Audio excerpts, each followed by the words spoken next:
Thanks, Hazel. Good evening, ladies and gentlemen. So it's time for the first instalment in this second semi-final here at the Betfred World Snooker Championships. Two players at the very peak of their powers going toe-to-toe for a place in the sport's ultimate final. It's a packed crowd here at the Crucible and they cannot wait to be entertained.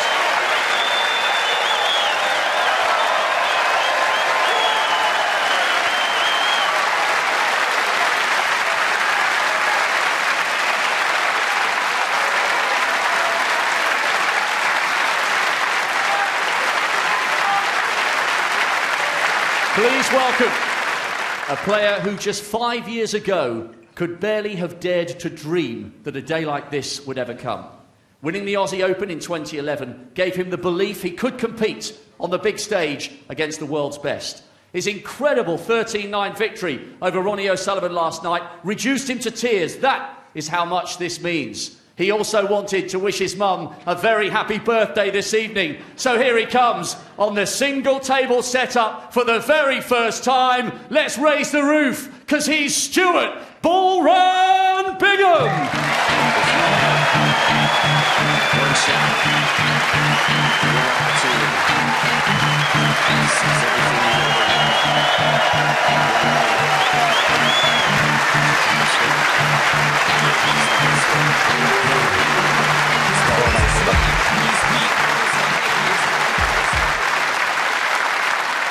And his opponent, without doubt the most exciting player of his generation. It's already been the best season of his career so far. 4 major finals, 2 big titles. He was absolutely brilliant against Ding in the quarters, and he's ready to go again tonight. He is in the form of his life. So here comes the ace in the pack, the pride of Bristol. He's Judd Trump.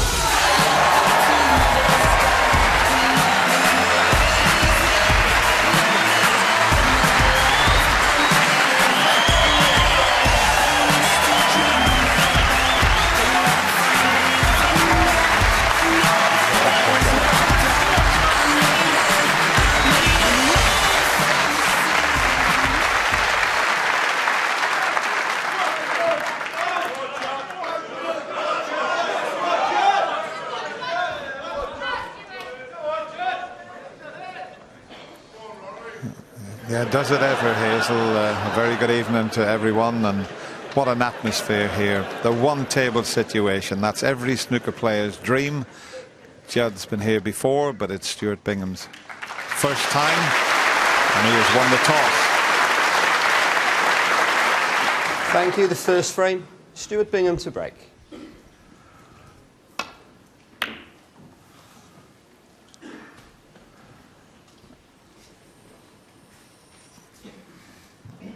There's the tournament pot success rate. 93%. That's the highest of the 4 players remaining. And well ahead in the long pot success department also. Can he start with a long pot? Not quite. Of course, well, can he? Not quite. Oh, what a fluke that was. It's the pocket he played it into. Stuart was up ready to come to the table. Have a look at this little beauty. Now that is a trick shot and a half.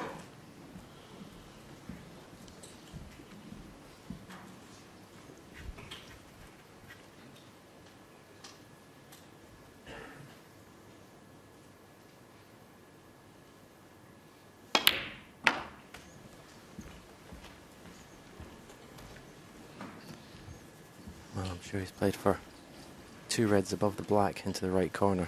3. I think he's come up short. Be interesting to see how Judd plays tonight, because I'm sure he was expecting to play Ronnie in the semi-final. And sometimes you can build yourself up for an opponent, and then he loses, then your intensity, your focus isn't the same.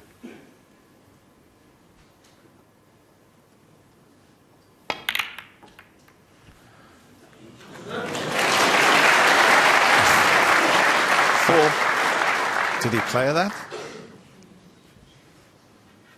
He didn't apologize. Maybe he did find it, but if he did, he'd Let's have a look. And I don't think so.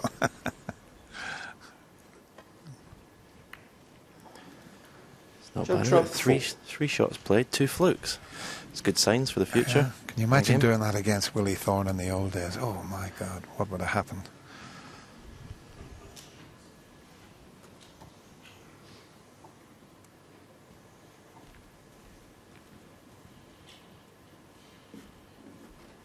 Really was a superb performance against Ronnie O'Sullivan. I mean, he beat Ronnie in style at the end.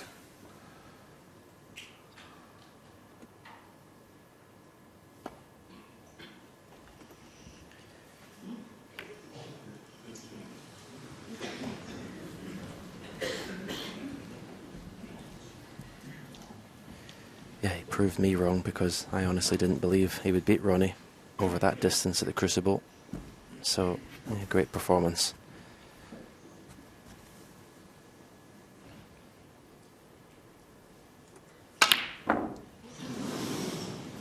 So a little bit of an edgy start here. And the balls have gone very awkward with the black surrounded with those 3 reds. The table took just a little bit of getting used to. Watching this afternoon back at the hotel, and new cloth on the cushions, and the table seemed to be playing a little bit slower than it was in the quarterfinals. But the players only take a frame to get used to the speed. We'll settle for that little flick on the red.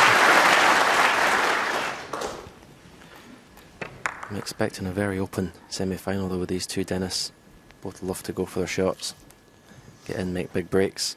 I don't think there'll be many safety bouts in this match. Yeah, and talking about big breaks against Ronnie, he made 145, which equaled Neil Robertson's high break of this year's Betfred World Championship. There you see it, 145.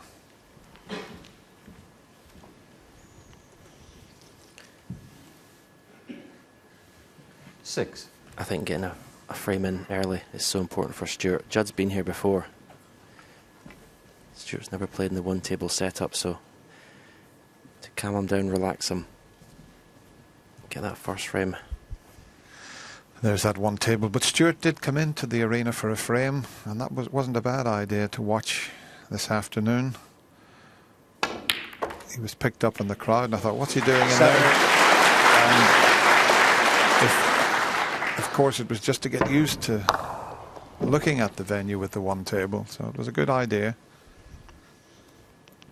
It's like playing in two different venues, isn't it, Dennis? When you go from the two table to the one table. From having no room to all of a sudden having such a long walk from your chair to the table.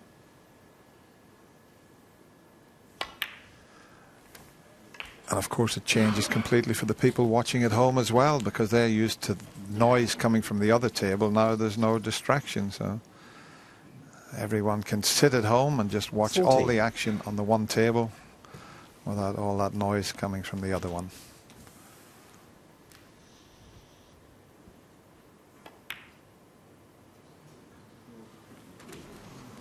$15.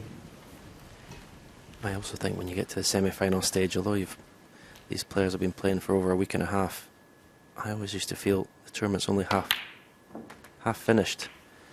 And this match is 33 frames, the final's 35 frames.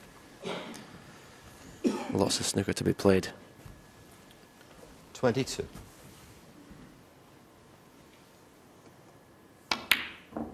Oh, that's a bad miss from Stuart Stuart. Bingham, 22. He was just starting to settle down and looked very good, and then that's an easy one he's let slip away there. And he knows he can't do that One. many times against his opponent here.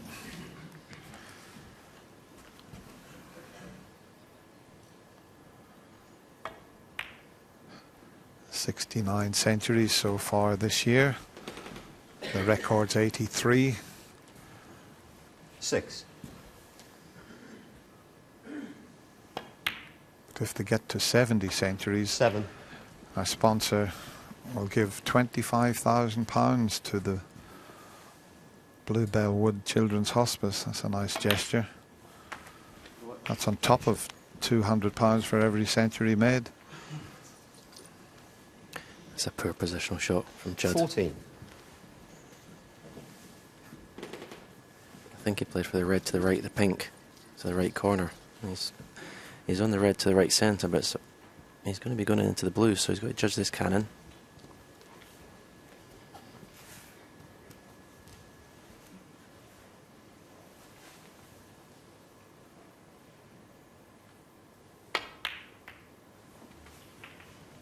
That was well played. 15.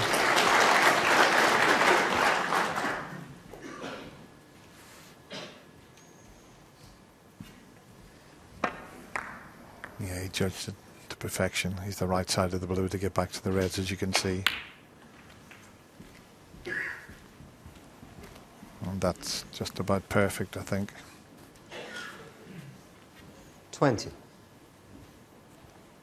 He really was awesome against Ding. He absolutely potted them from everywhere. But it's his all-round game that's improved 21. dramatically over the last season, you would say. His tactical game is sound, but we know how he can pot them. But he's got a good mixture and a good balance now. I think the biggest improvement I've seen over the past season or two is his cue ball control. He still plays the odd loose 27. one, but more often than not, especially in this championship, he's had the cue ball on a string, not overhitting anything as he used to.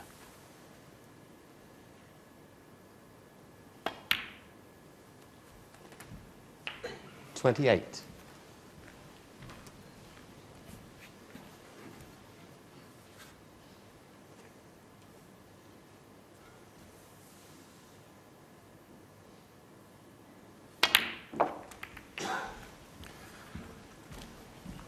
Not going to be easy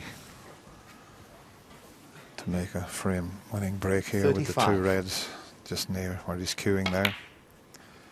And being a left-hander, they are 36. the wrong side of the table.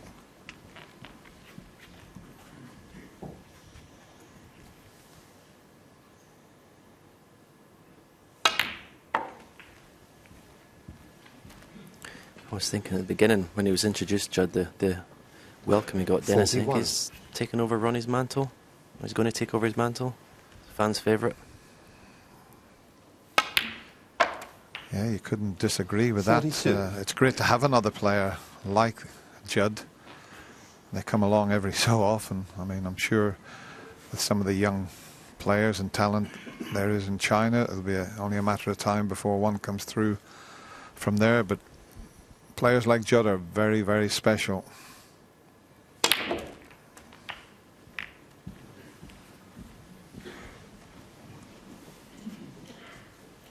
$49.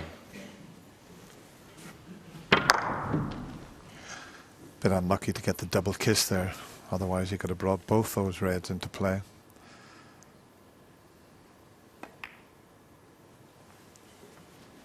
Judd Trump, 49.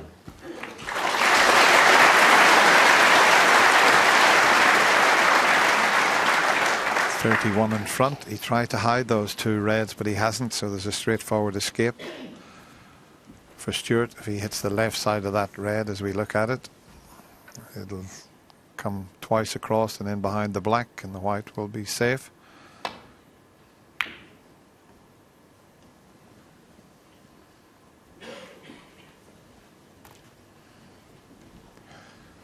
So that 31-point advantage, if these reds come into open play, won't mean a great deal if Stewart gets a chance, because all the colours are, well, there's only the yellow just slightly off its spot.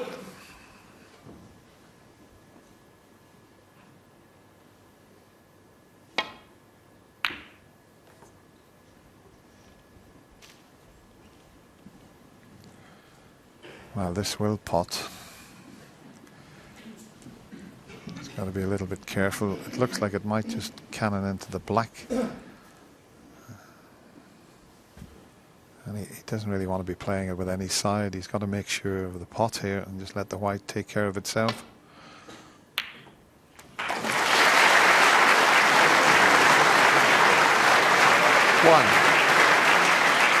Managed to miss the black, but he's only got a very slight angle on the blue, and these reds aren't available. You'd have to move them.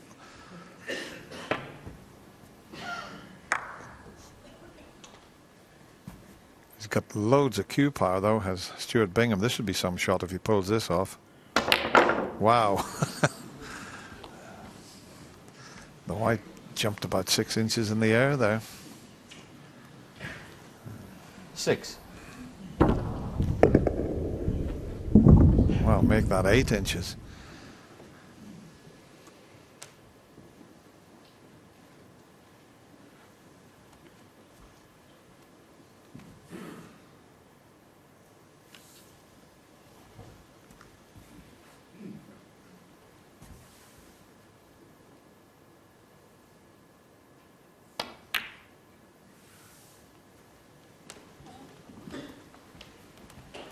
Stuart Bingham 6.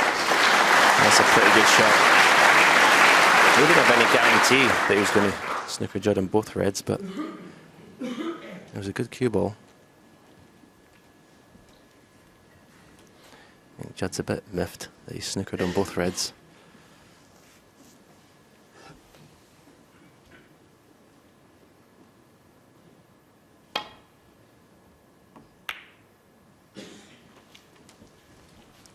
You're never guaranteed where the balls are going to go from that sort of position.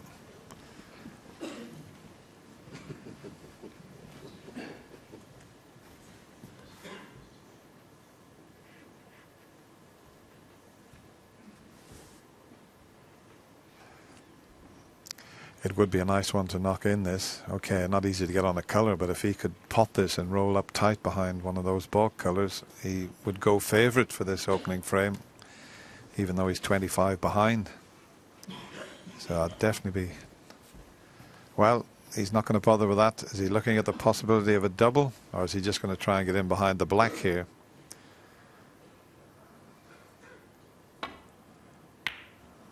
Oh, he's mishit that altogether. He needs that red to come to his rescue, and it may have.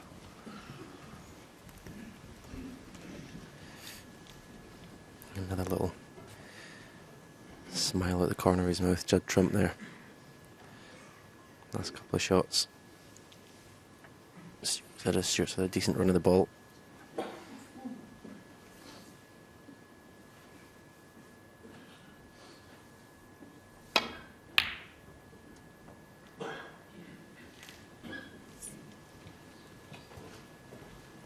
Excellent cue ball. It really was a great shot.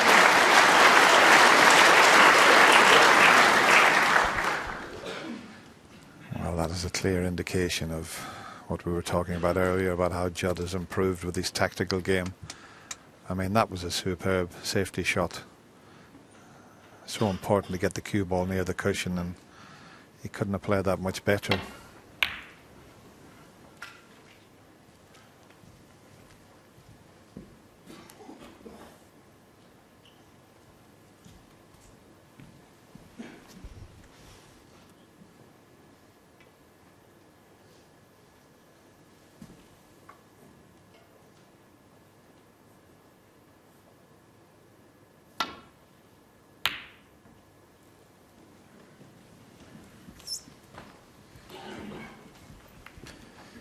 Well, it's safe, but he's going to be in trouble this time, Stuart, I think. Can only play a kind of containing safety there.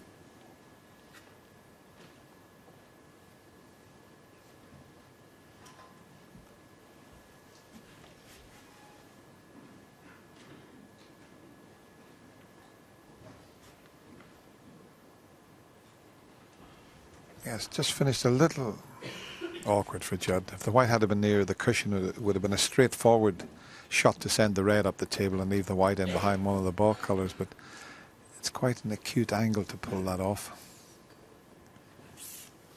That's why he's just taking a little bit longer. Not like Judd to think this long on the shot, but even though it's the best of 33, it's always nice to get the first frame under your belt.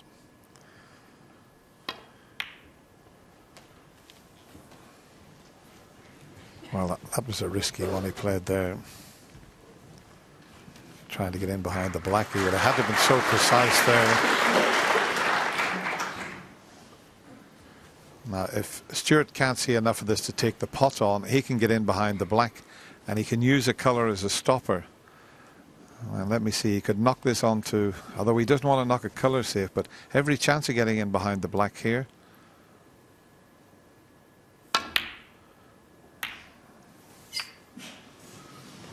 Judd, oh, it's ran on, and he cannoned the brown, put the red over the pocket, so.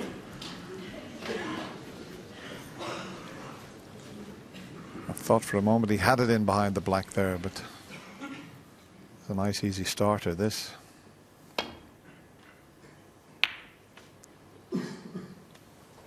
One. And that'll do nicely. He's finished on the yellow in such a way.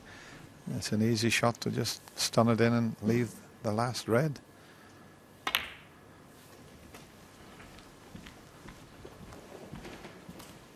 So he just needs this red, and it's a pretty good start for the man from Bristol. 4.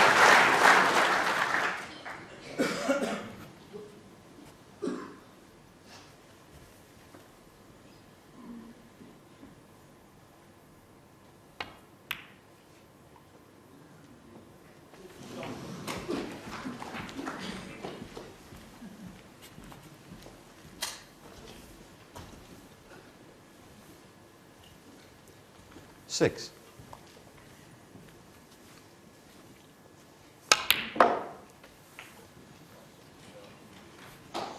Eight.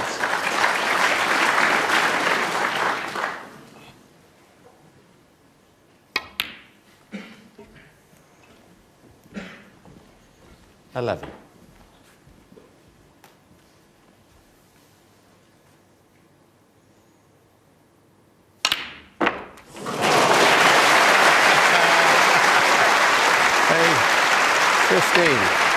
That's what you call a JT special, I like to call them. A little bit of haughty snooker at the end of a frame. Nothing wrong with that, entertaining the crowd. Stuart won't mind this. He knows that that's the sort of thing that Judd does. He likes to finish with a few exhibition type shots. And right, what pocket would you like the black in? 26.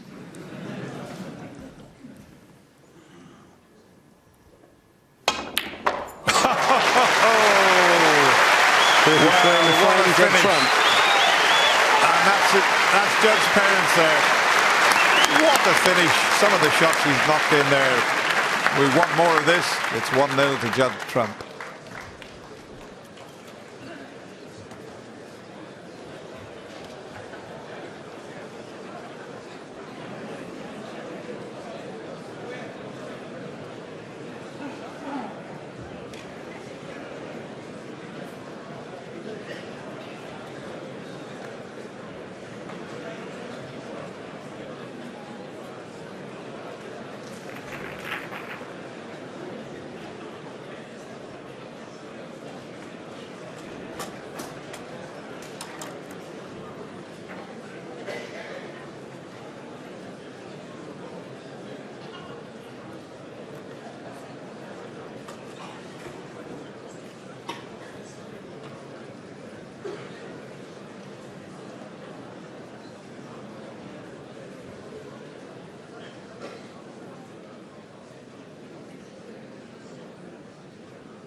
Thank you. The second frame, Judd Trump to break.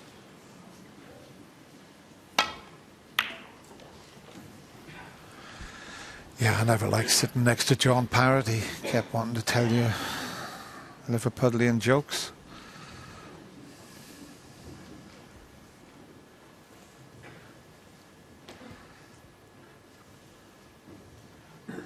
Not a bad break off from Judd there.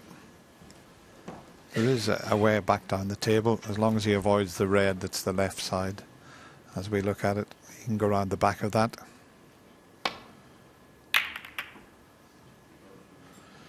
a good attacking safety shot he could do with a flick in behind the green.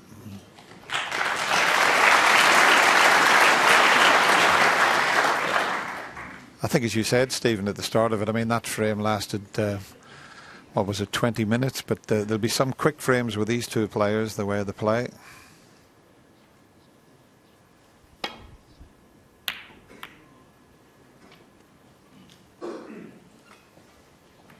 Another good safety there from Judd. But some of the cuts, Stephen, at the end of this, talking about naughty snooker. I mean, it's incredible, some of the shots he played here. Quite simply, Judd can play shots that most other players just can't. His cue power is just phenomenal. I mean, see the way the cue ball is arced with the topspin he's had on that.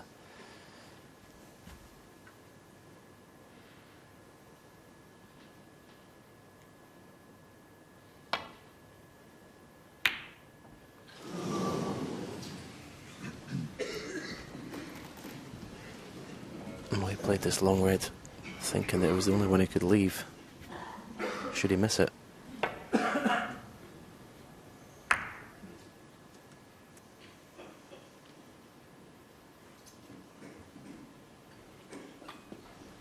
Yeah, I think they're all covering each other. There's no reds available into the right middle pocket. I don't think he's having a good, long, hard look here. Now, what has he spotted? Is it a 3-ball plant? And he might be able to get himself onto the black, believe it or not. Yep, that's what he's got in his mind. Because the two reds are touching, so he'd have to be very precise with the first red that he's going to knock on to the two that are together. Because if he doesn't get that right, he'll squeeze it away from the pocket.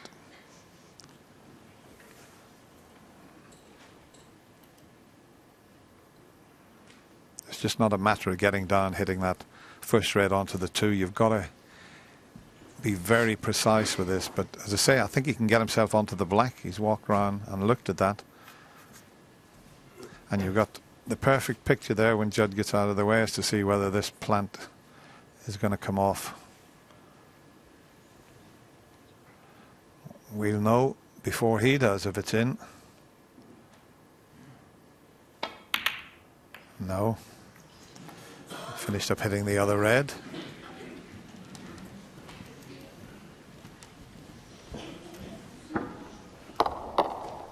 He didn't catch the first red correctly, otherwise he wouldn't have hit that other red. It was a tricky little one, that.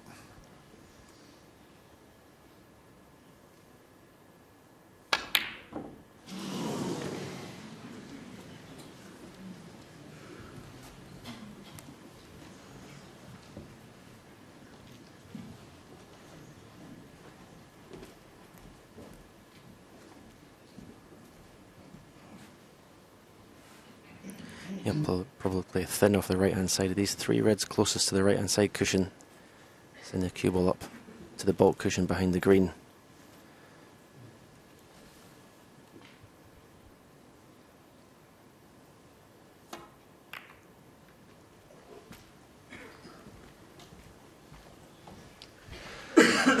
Good call there, Stephen, from someone that didn't play many safety shots. You just kept potting them all the time. Need to mark that one down. I won't call many safety shots right.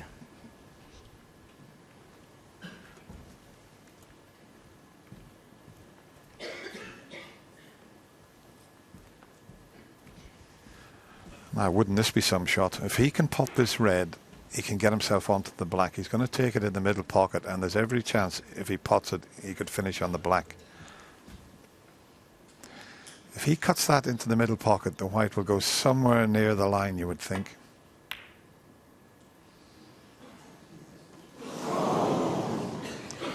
Wow, that was a great effort, that. I think he's left one to the middle. In fact, it's a big pocket.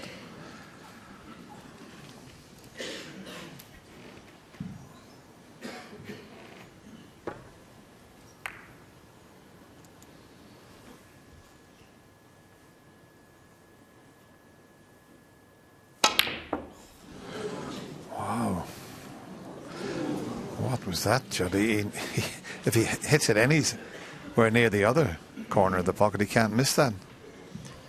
Yeah, that's something he hasn't been doing. It's like hitting the ball as hard as that.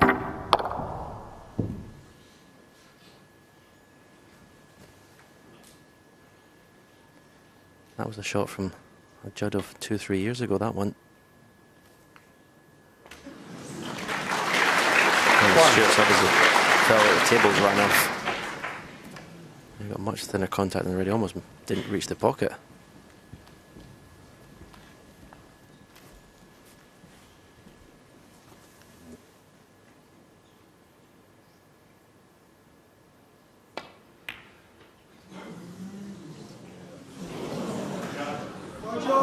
Stuart Bingham 1. Can't afford to miss those. He was a bit unlucky with the roll off. He would have had a much easier blue, but for that white drifting when it cut the red in. 1.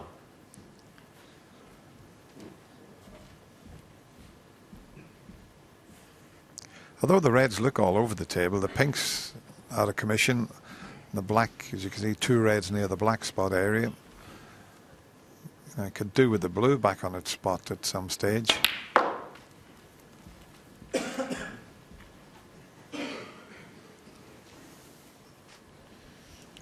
Well, he can play for the black now with this red to the right corner, and if he leaves himself low in the black, he can screw into those 2 reds in the black spot.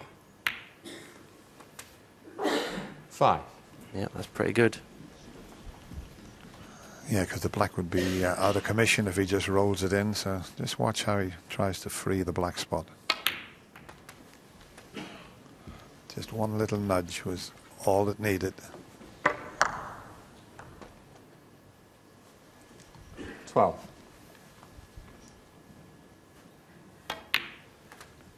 And that could be a costly 13. miss for Stuart.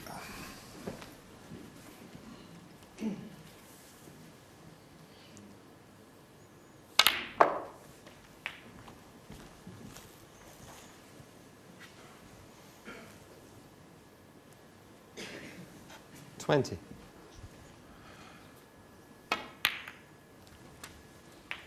21.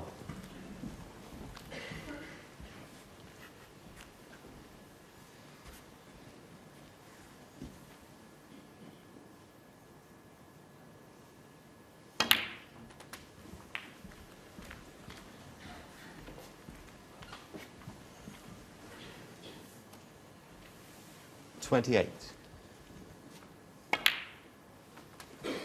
29.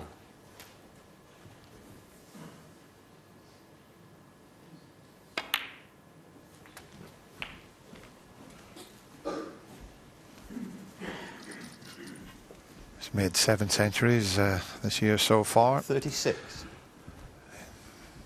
He made 4 against Ding in his quarter-final. He was exceptional in that match, Stephen, wasn't he? 37. Yeah, it's probably the most impressive I've seen. Judd Trump, I know he's won matches. He obviously won a final against Ronnie earlier on this season, but he just took Ding apart, basically. 44. Ding's one of the best players in the world.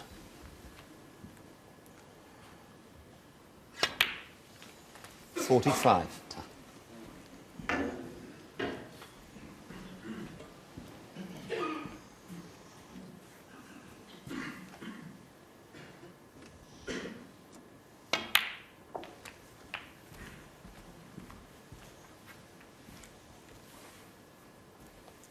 $52.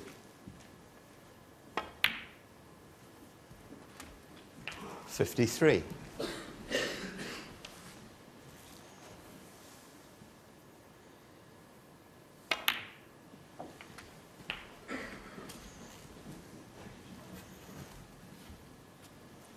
60.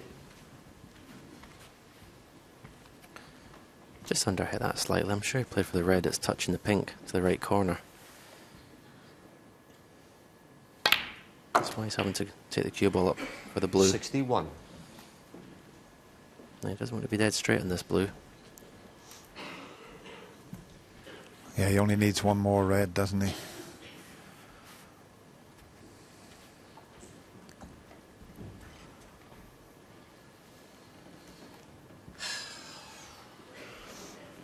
he's absolutely dead straight on the blue. The green will give him better position.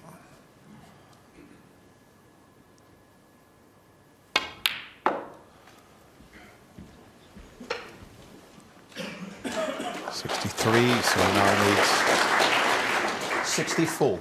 Needs the red and the brown or above, and the blue's over the pocket. So if this red goes in, he'll only need that blue. Oh, he's missed it. And where's the red going to finish? Judd Trump, 64. Is there a gap, or has he covered it?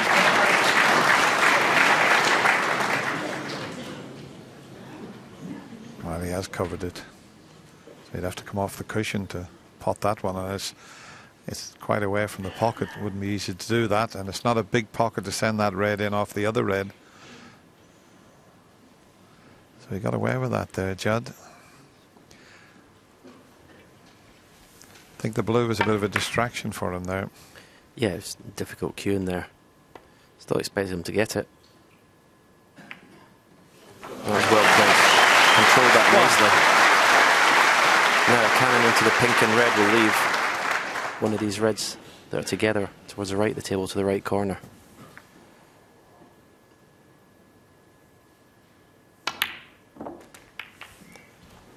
Oh, just a full ball cannon on that red, so I need to take the red to the far right corner pocket now. Hey. And this is missable.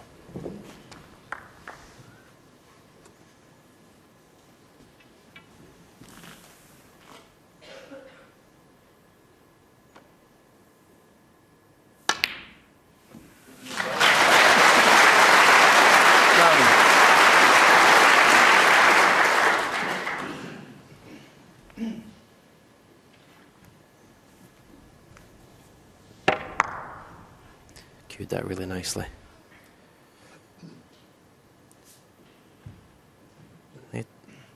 Normally you'd say play a cannon on the red that's furthest from the pocket, but he doesn't want to knock that red onto the side cushion.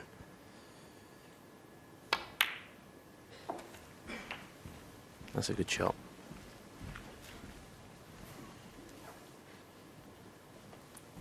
$16. And now that blue's a little bit awkward for Stewart when he's leaning over the table. If the blue hadn't been there previously, Judd wouldn't have missed that red. But Stewart's getting the rest rather than stretching.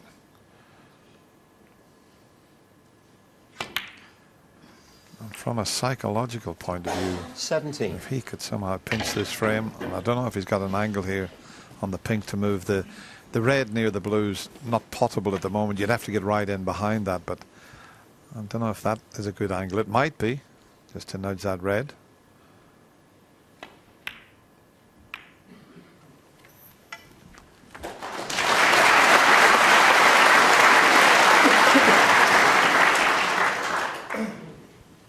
$23.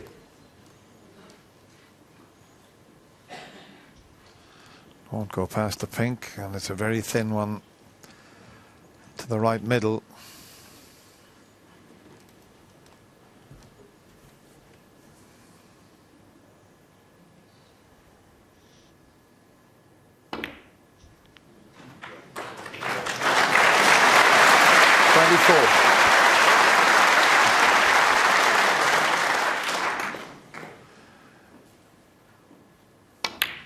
It's amazing. The crowd were clapping before that reached the pocket, because a lot of them are sitting in line with the middle pocket, and they know if the ball's 31. in straight away, it's coming towards them.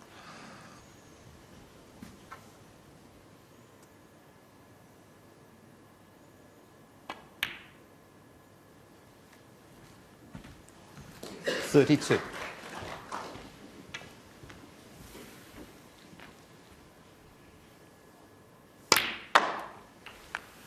Oh, he's misjudged this. A bit lucky there. Without that bump in the middle pocket, I don't think he'd be on the yellow. 38. This is such an important clearance for Stuart Bingham, I feel. I know it's really early in this match, but just to really relax him. Yeah, it was a bit of adrenaline there that caused him to hit the pink too hard, and you were right, Stephen. He wouldn't have been on the yellow, but for the middle pocket, as you see, he knew straight away he'd hit it too hard. Oh, what a little bonus that was.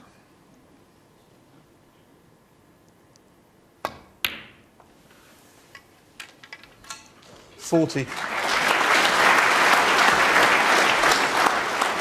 Well, what an early steal in this match, if he can clear these up.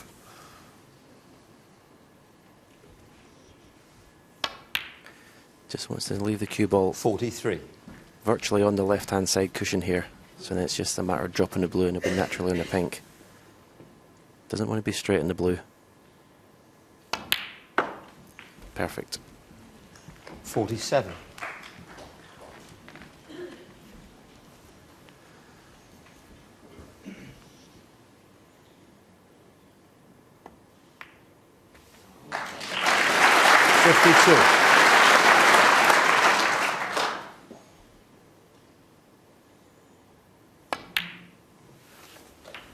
$58.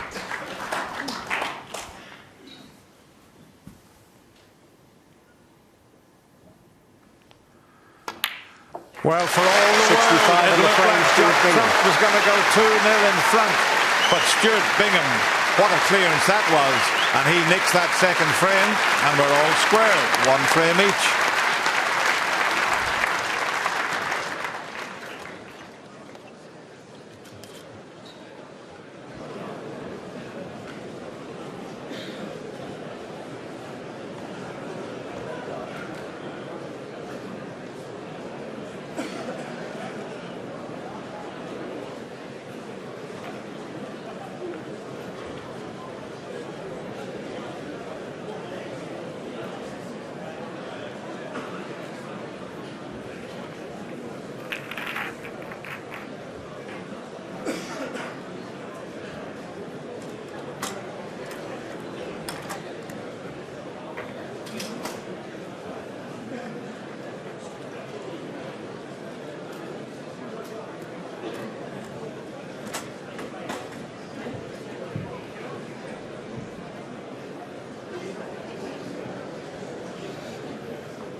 Thank you. The third frame, Stuart Bingham to break.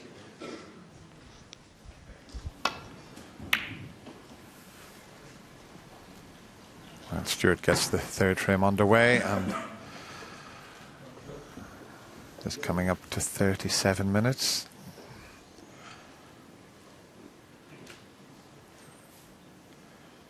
And if Stuart carries on like that, he's carried on where he left off against Ronnie O'Sullivan. We could have a semi-final on our hands here.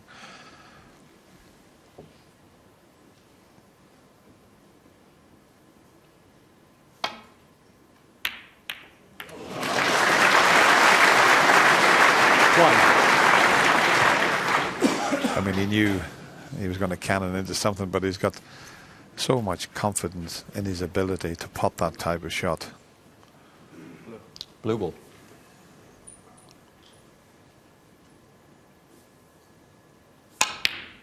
Have a look at this shot. Have a little look at that shot. You don't see any better than that, Stephen. Well, that's what I was mentioning earlier about having shots that other players just can't play. The beauty of having that cue power with no little effort. 7. I mean, the timing here is just phenomenal.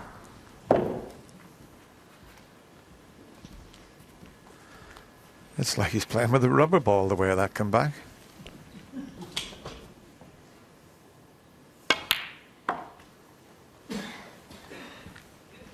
Yeah, this is nicely played. May have to play a cannon on the red. It's immediately to the left of the one he's going to pot for the pink to the left centre.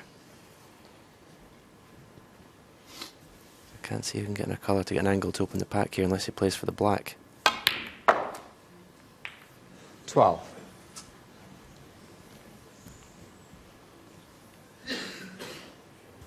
Now he's just looking to see where the pink will go.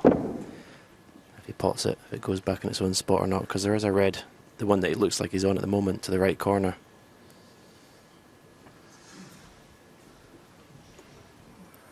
Just wondering if he can hold it, looking at the angle he's got.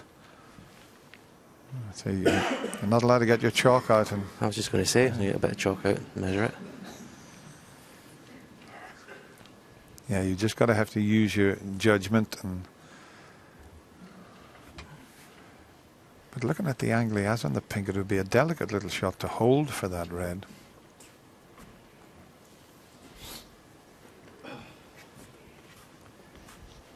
Yeah, you'd have to play with a load of left-hand side and bottom on the cue ball.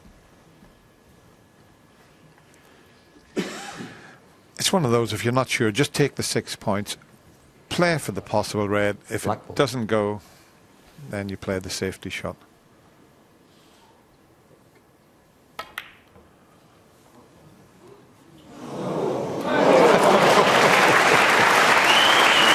Now then, he took the more difficult black because he knew that he could still pot the red. As Stuart smiles there, how did that black drop? But watch this shot here that's coming up. He's going to scatter the balls all over the place. But how did that drop in? It's a bit of a stretch though, but the reds will be going everywhere if he pots this.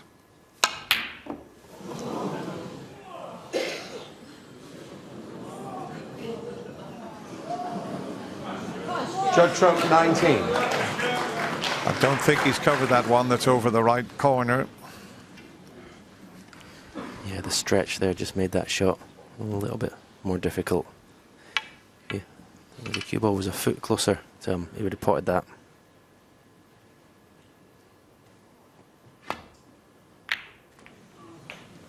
Oh, we hit the wrong red there. 1. He still potted it. That's amazing. He caught the other red. Have a look at this. Wow.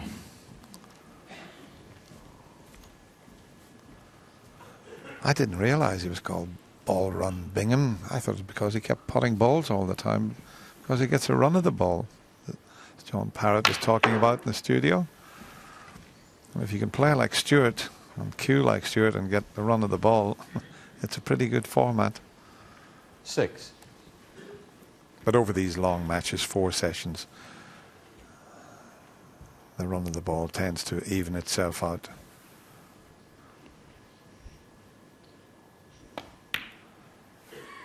Listen, any sport 7. you play, if you don't get a bit of good fortune, it's very, very difficult. But as Gary Player used to say, you make your own luck.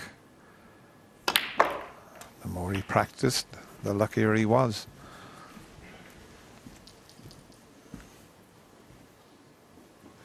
$14.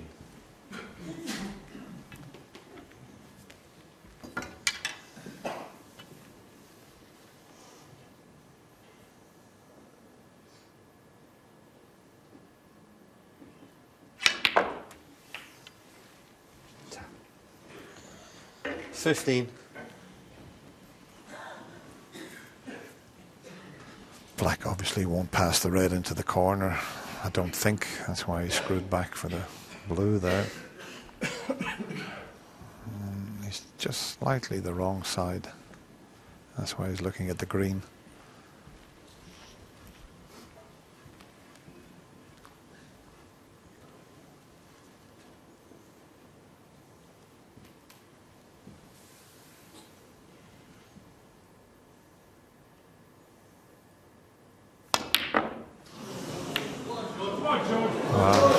That's why they call him Ball Run Bingham. Have a look Bingham, where that's 15. finished up.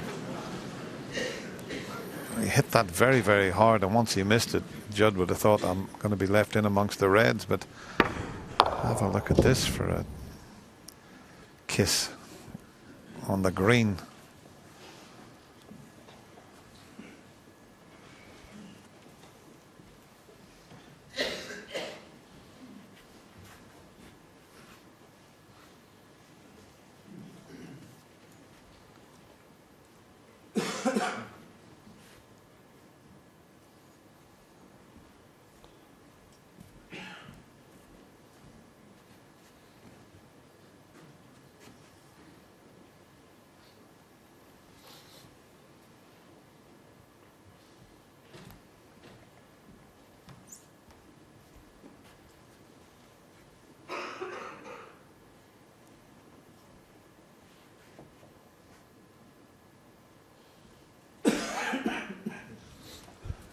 This is so awkward for Judd here because of that red over the right corner pocket.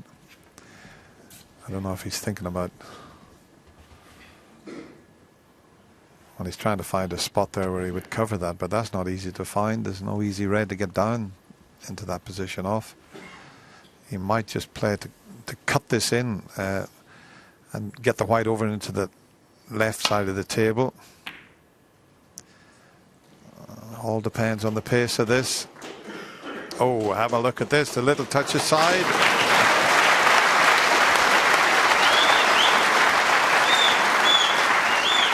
Hasn't got the same ring to it. Ball run trump. Doesn't sound right.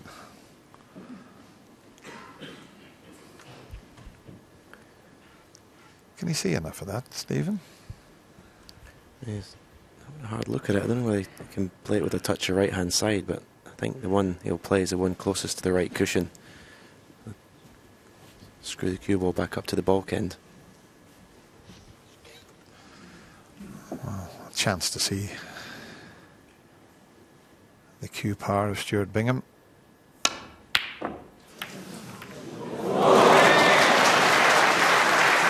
One. If he carries on having the run of the ball like this, it would be tough to beat, wouldn't it?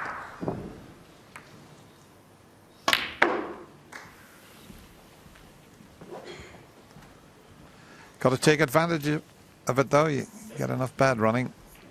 6.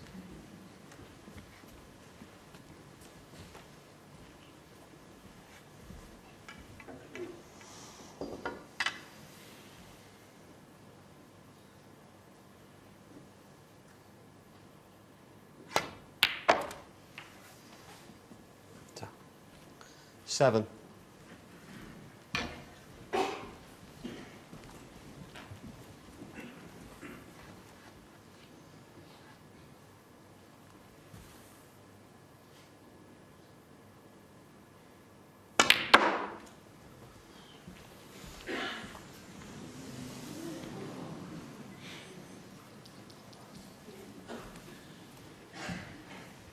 Twelve.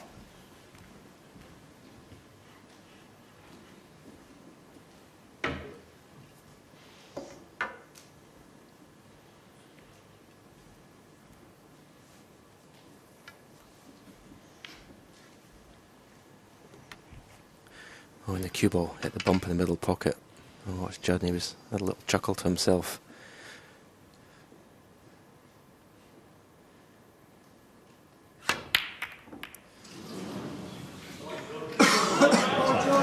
Stuart Bingham, 12.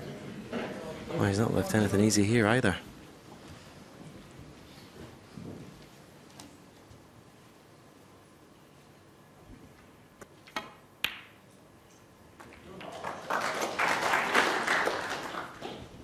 One.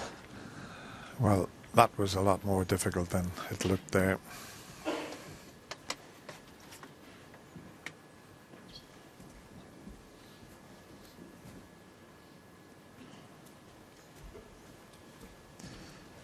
But listen, Judd Trump, he's got a superb temperament as well.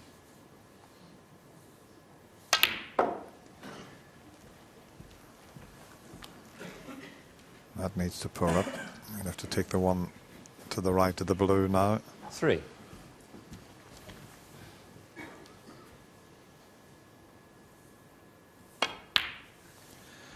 And he was up straight away. So Judd Trump, 3. I don't think he got a heavy contact. Let's have a look at it. Well, the white jumped, so maybe it did throw it offline.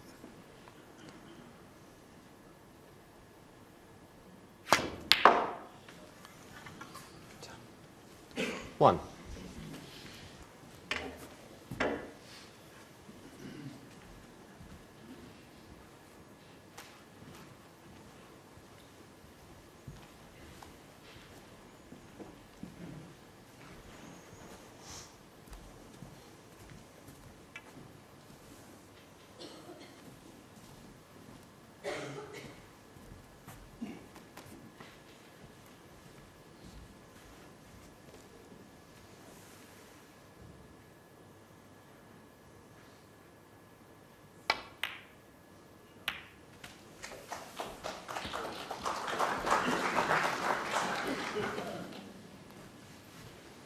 6.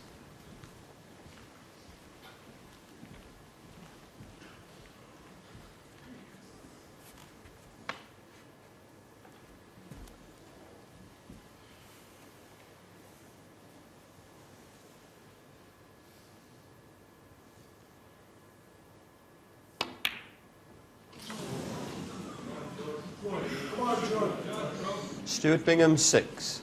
A little bit surprised he played that so with such pace. He'd give the pot more chance if he could play a bit slower, and he could have played for the pink or blue there.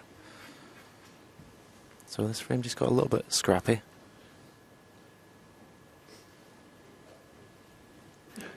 This is a shot here that Judd has no problem with, just potting this red to the right corner, screwing back for the blue. This is easy for him.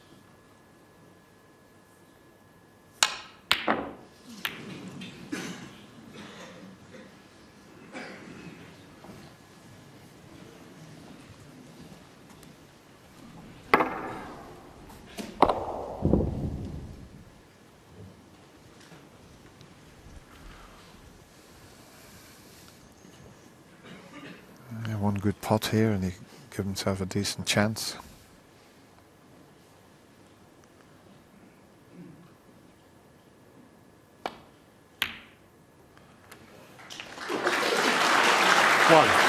Because it didn't matter where he put the cue ball because of the position of the pink, blue and the black there. As long as he potted that red, he'd got half the table to drop into and be nicely on choice of those colours. Reds are a little awkward. Not sure about those two if they're available. The green seems to be in the way slightly. If they were available into the right corner. So it's not straightforward by any means, this. I think he's looking to see whether he pot this pink and cannon the red. There's two reds in the left cushion, the one that's closest to the middle. Well, he's changed his mind from that shot.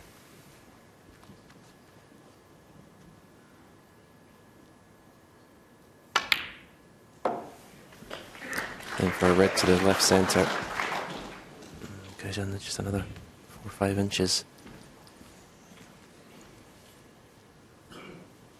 8. Yeah, because removing this red, it clears the other red. But a long way off. As Stephen suggested, he was 4 or 5 inches short of where he needed to be there.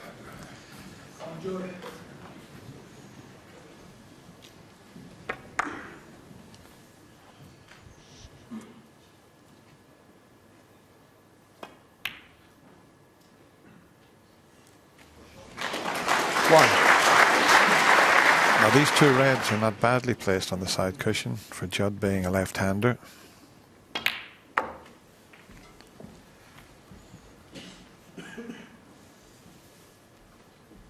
And if he can't get an angle to develop the more difficult one, if he can get on the colour in such a way that he can get the white in between the two reds, he'd have a fairly comfortable one up the cushion.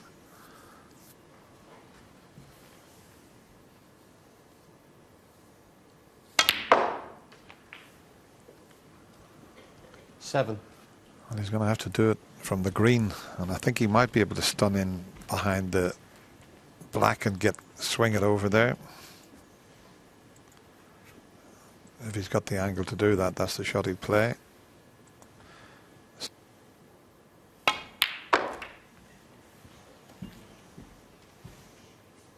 Yeah, he judged that nicely. And looking at the angle here, if he can pot this, 10. Well, he hasn't got the angle.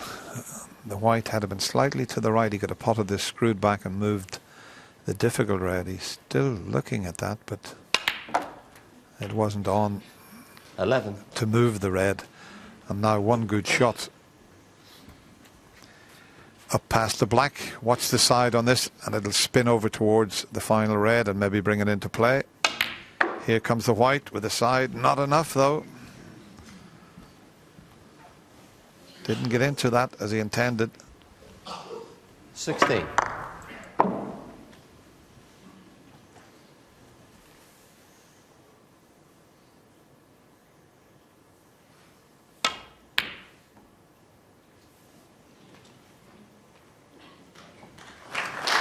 Good trump 16.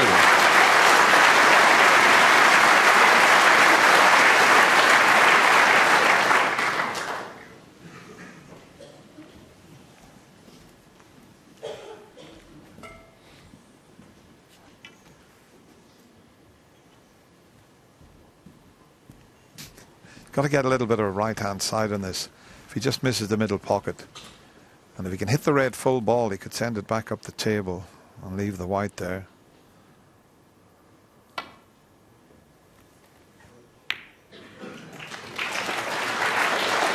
Now a fluke to Snooker back here.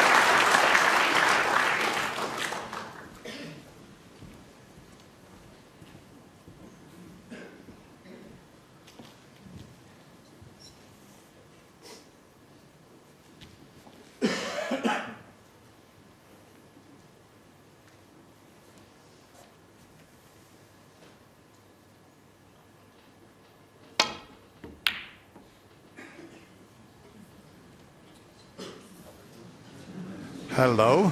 Hello. One.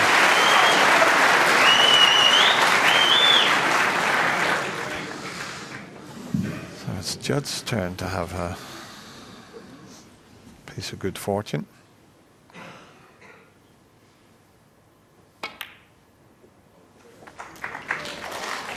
not going to be on the yellow, I don't think, unless he gets a good flick. No, he's going to have to play the snooker in behind the brown now. 8. But he got the most important part of that last shot. He potted the blank. But he'd like to have cleared up, though. But he can put Stewart in a spot of bother here.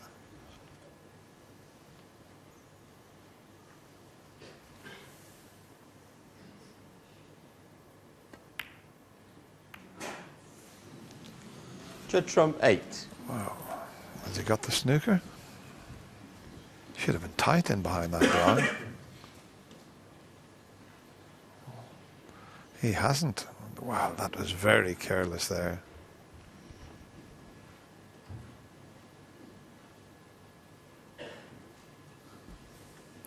Doesn't look quite as calm tonight as he has done previously in this tournament. It's a little bit edgy.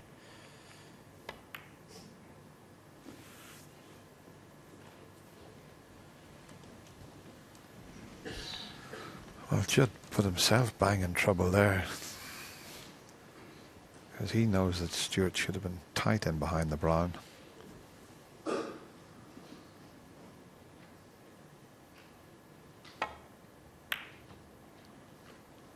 That's a pretty good shot. That was about the best he could do there.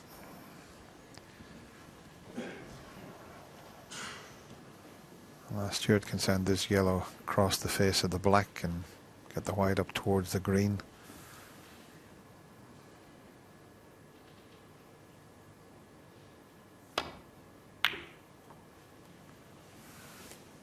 And that's a pretty good shot he's played there.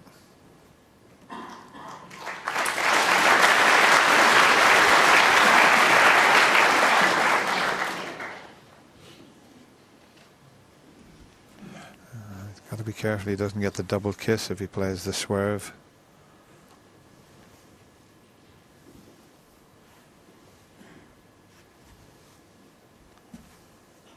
He's going to have to try and catch this yellow finish.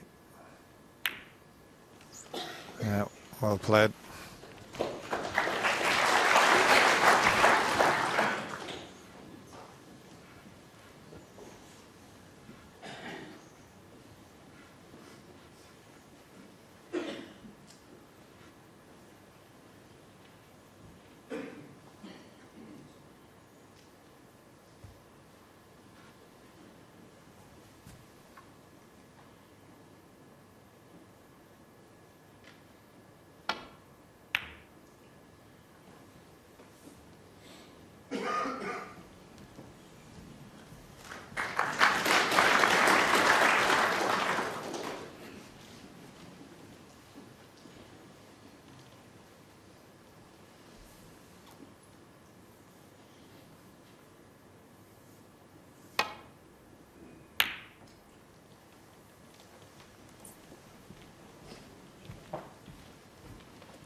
That's okay. For a moment there I thought he was going to leave the yellow on, but the fact that it's almost tight in the cushion makes it very difficult.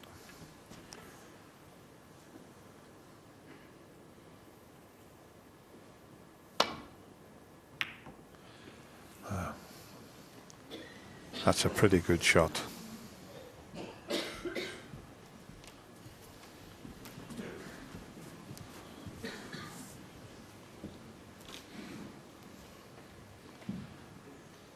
So who's going to make the mistake on the yellow? Because whoever puts the yellow, you think would win the frame.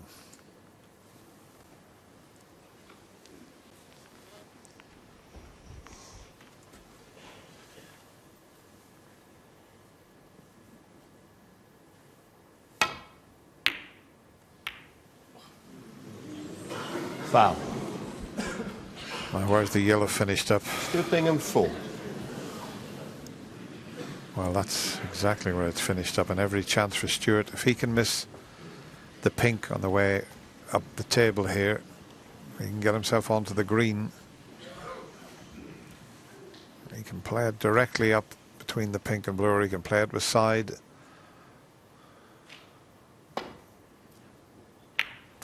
He's in the middle pocket. He's in the middle pocket. 2. For all the world, it looked as if he was going to go in off that.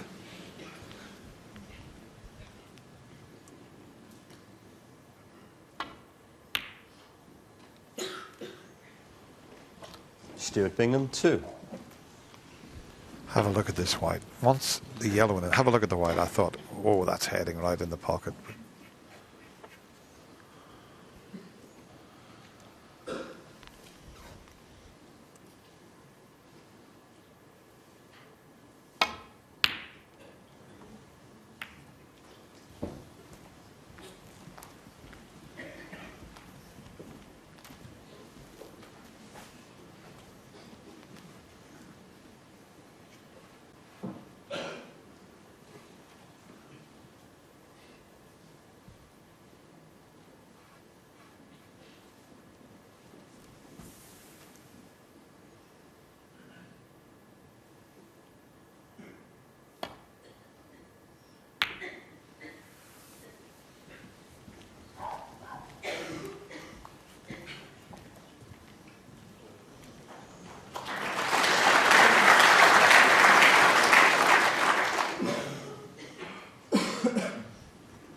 Got to make sure he gets the green safe.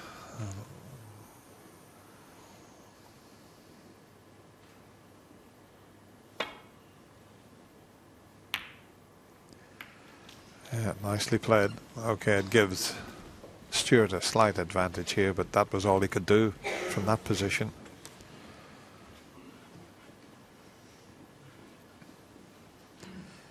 You'd like to get a snooker, but the main thing is to keep the object ball safe. This looks good.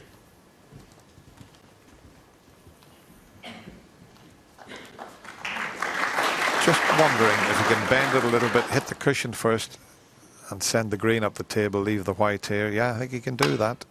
Look at the side he got on that. Yeah, well played. You have to allow quite a bit for that. You just can't get down and just hit it with loads of side. You can see the swerve taking there.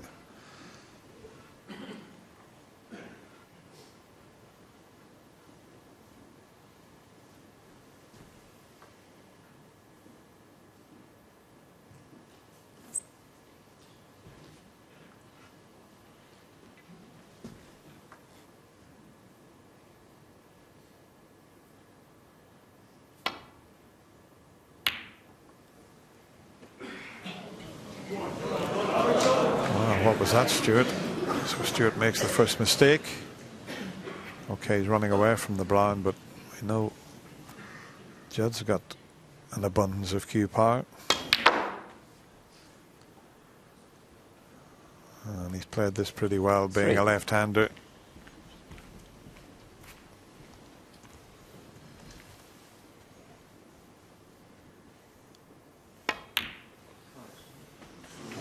think he thought he'd missed that. 7. Did he get a kick? He must have got a kick, so he needs the blue and pink.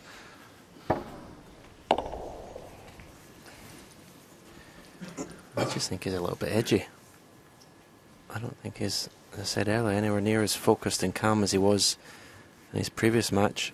Maybe down to the fact that, as I said earlier, he was expecting to play O'Sullivan in the semi-final.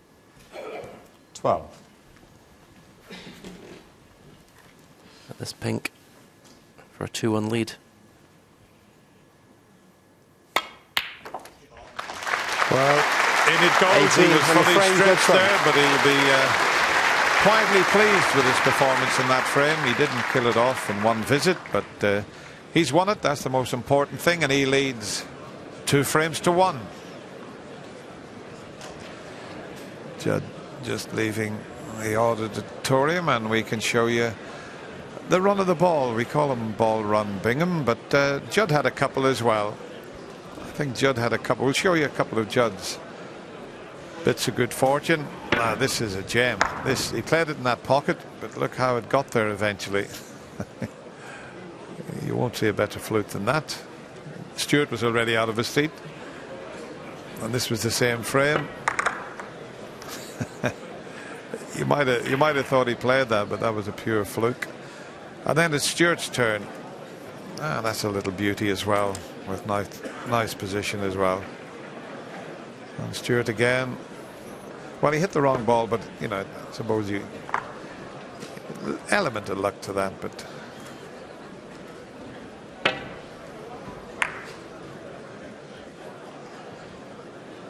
Hello. Hello, hello, hello. There we go.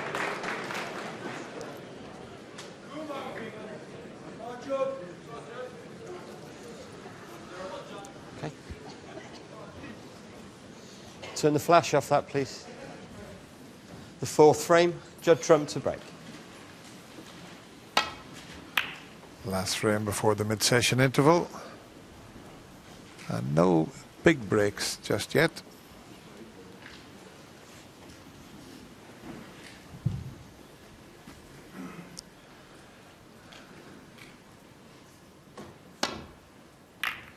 There you see it.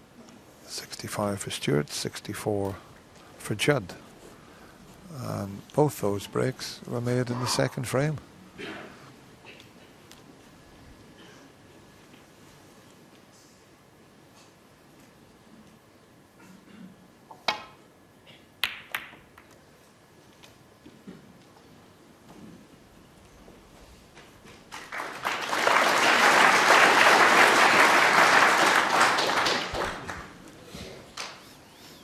Black's gone into an awkward spot.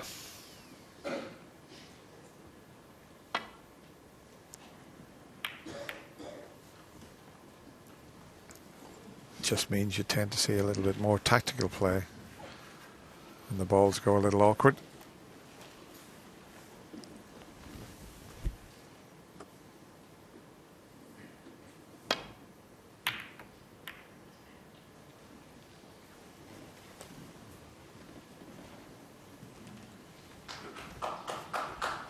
He's left this red to the left corner, so not the best safety shot from Judd there. You have to play this with a touch of right hand side to avoid the cue ball going into the bunch of reds. Happy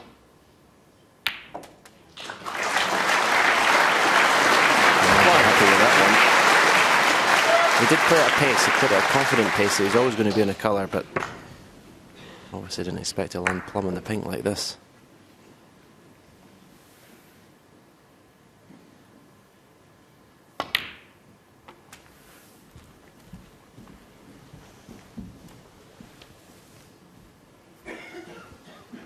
Seven.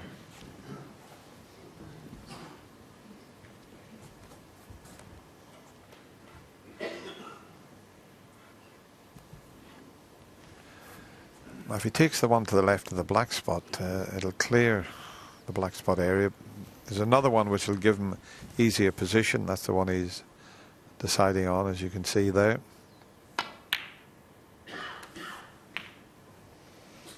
Eight. I think the pink's okay. It seems to be available into the right corner and the left middle. So he's got the pink and the blue to work with.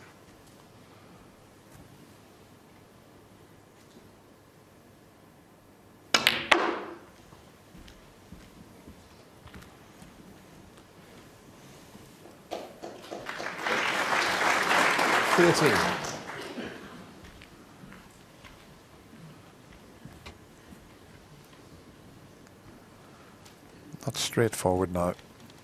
He's just looking to see if he could get through that gap with the white, but there doesn't seem to be a big enough gap to do that.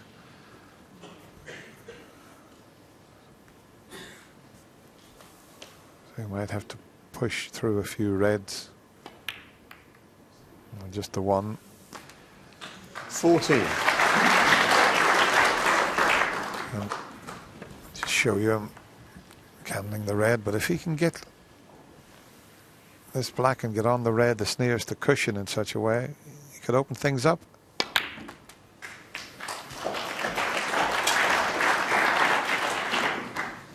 Because at the moment the black is only available into one pot. 21. Might be able to pot this red I mentioned and just flick the other one.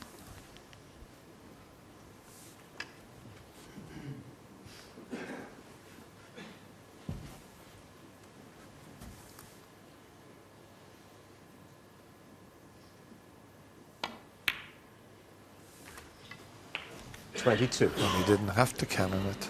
He can do it now. Black was available, so it looks as if the red will pass the black, but just look at the angle there. He might have to nudge the red. No, he's leaving it there, so I think that red is available into the right corner, so that's why he didn't have to bother with a cannon. Played a little poor shot there. Has to go for the blue here. 30. Well, he can play for that red to the left of black now if he wants to the right corner. I think if it goes, he has to play for that.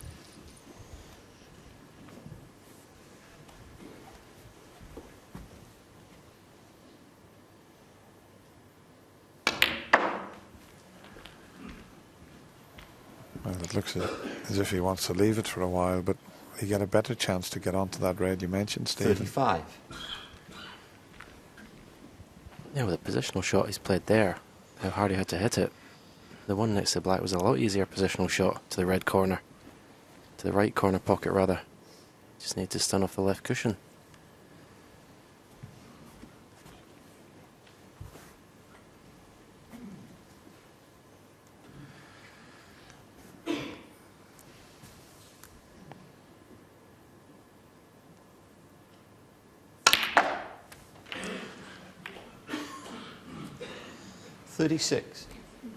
Well, that's a pretty good split. You're never guaranteed where the cue ball is going to finish, but you're always in with a chance of leaving a pot on. It's a thin blue.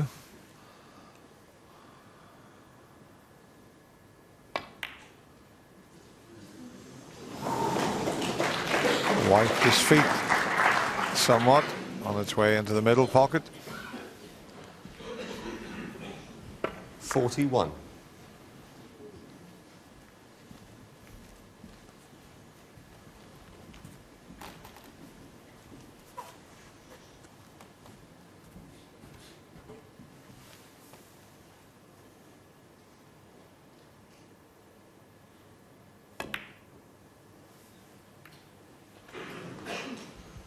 .42.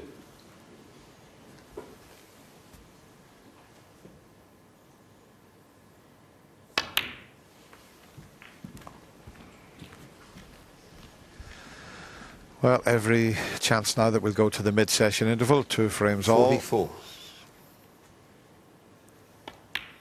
Needs just 24, well, 23 more 45. points now to reach the stage. That number 68 will leave Judd needing a snooker.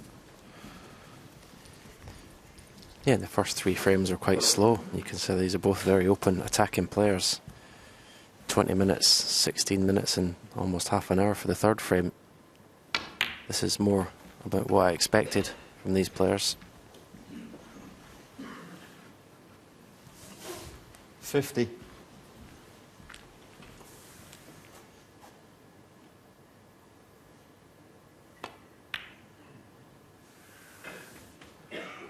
$51. Well, that's very poor. It really is. The angle he had in the red, you think it automatically get right side of the blue.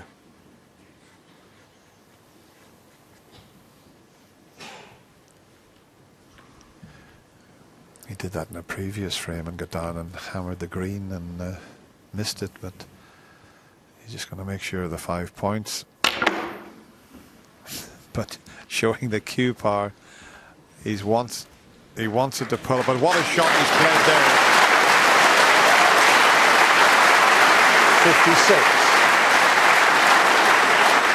There's not many players in the game could have pulled that shot off, because he's just off straight, and the top spin with the side, that was 10 out of 10 for that, Stuart. 57. You're only going to get 6 out of 10 for the position there. This has got to go in. This will be frame ball.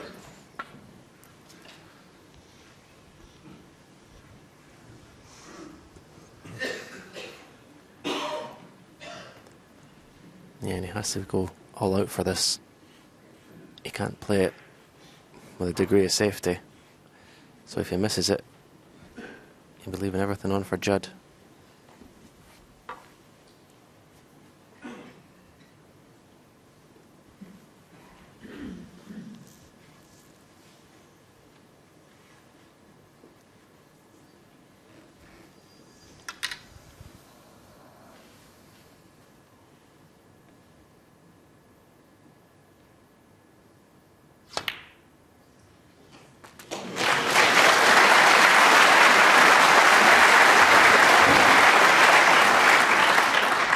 The main part of that shot was to get the pink, even if he didn't get perfect position. But he only needs one more red, and we know that that red passes the black. Paul Collier, referee, just making sure he gets the pink as close to that red in a straight 63. line without touching it. So no heroics here. Make sure of the pot.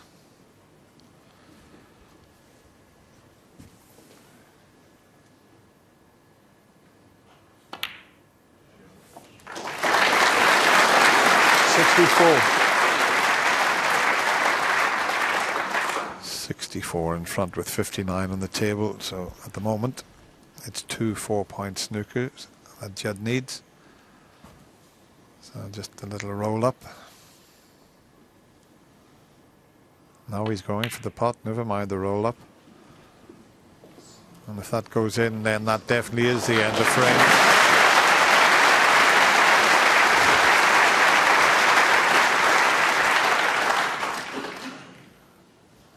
$67. And every chance of possibly making a century if he can knock this in.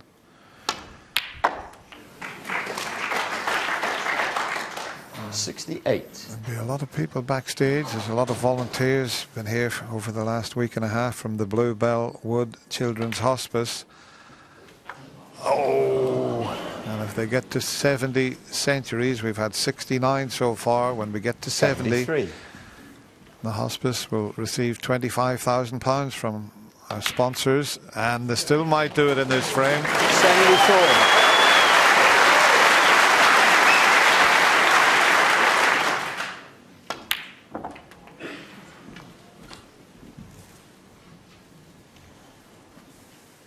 $81. 82. All about dropping in behind that last red.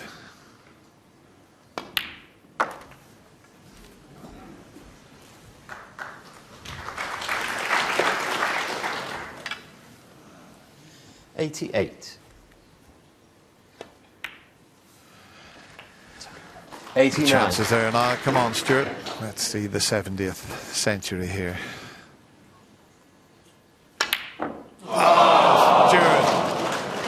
almost century. We're going to have to win £25,000 for the charity, but he's won the frame. That was the most important thing.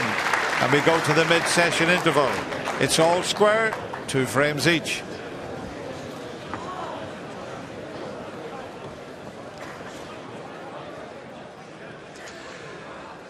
Well, we'll be back in about 15 minutes, and I'm sure there's a century in this match this evening, so we'll see you then. Bye for now.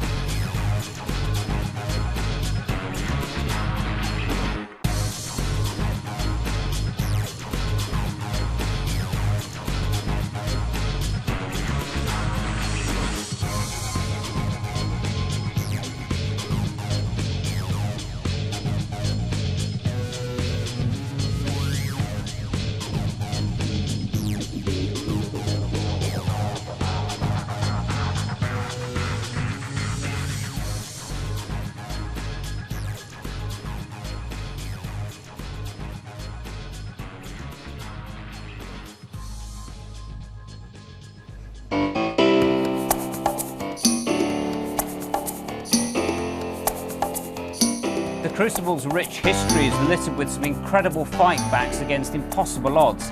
Here are some famous Crucible comebacks.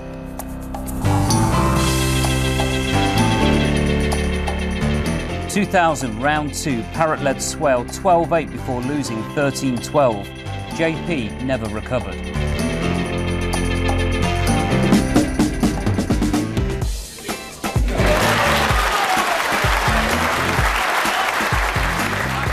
...2003 semi-final. Doherty trailed 15-9 to Hunter before winning 17-16 in a nerve-wracking classic. I think we'll have a handshake. An absolutely unbelievable afternoon. 2005 quarter-final. The Rocket was 10-6 up against Ebden before famously imploding.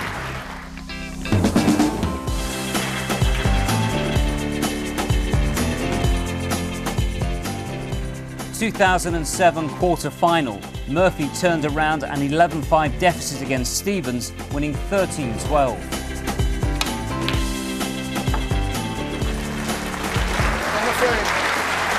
In 2010 round 2, Robertson stung Gould 13-12 from 11-5 down.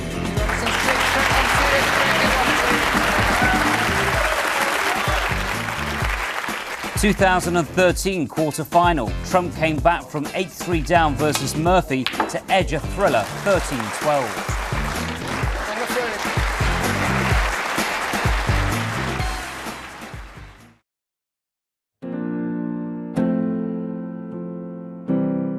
I don't think I'll ever sort of be that confident.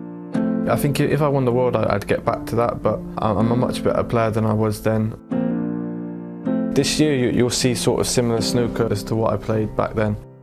I'm going to go for my shots and just enjoy myself like I did then. I think sometimes I try too hard and that's when I don't play well.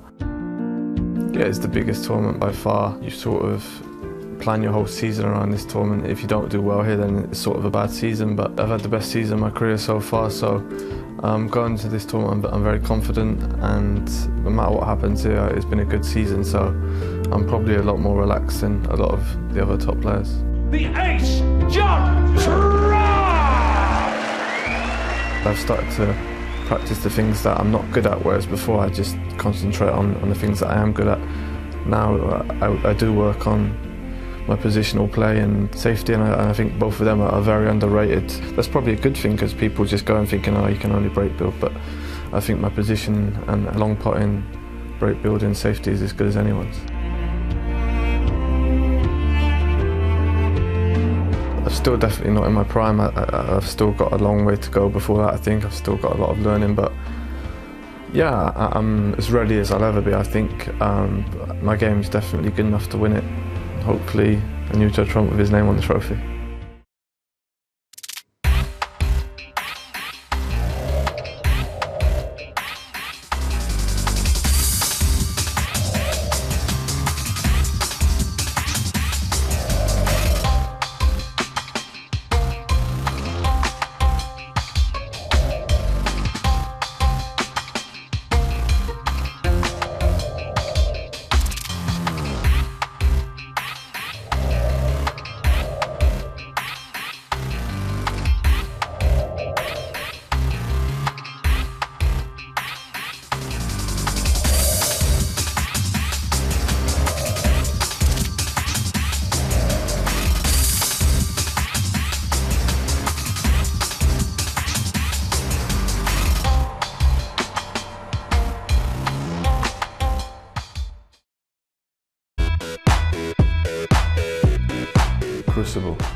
had the German masters.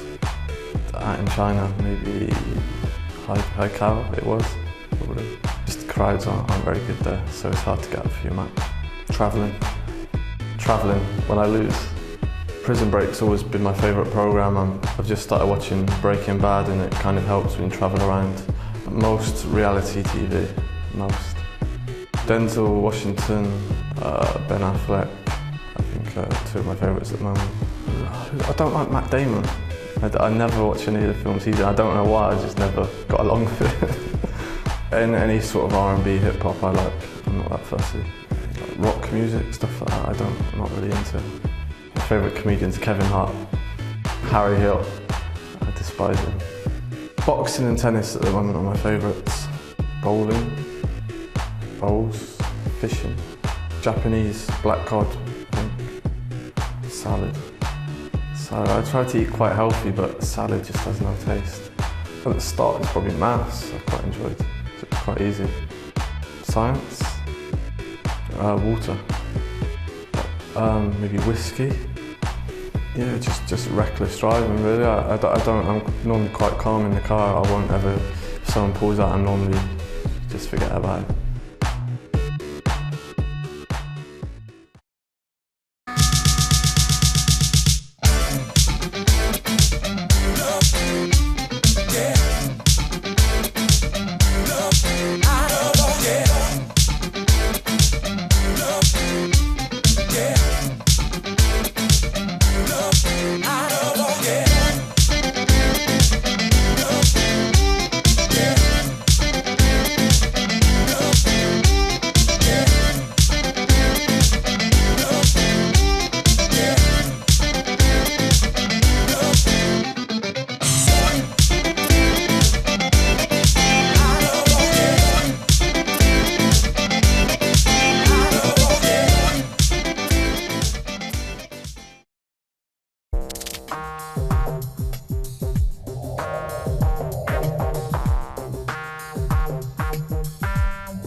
At the moment it's Ding.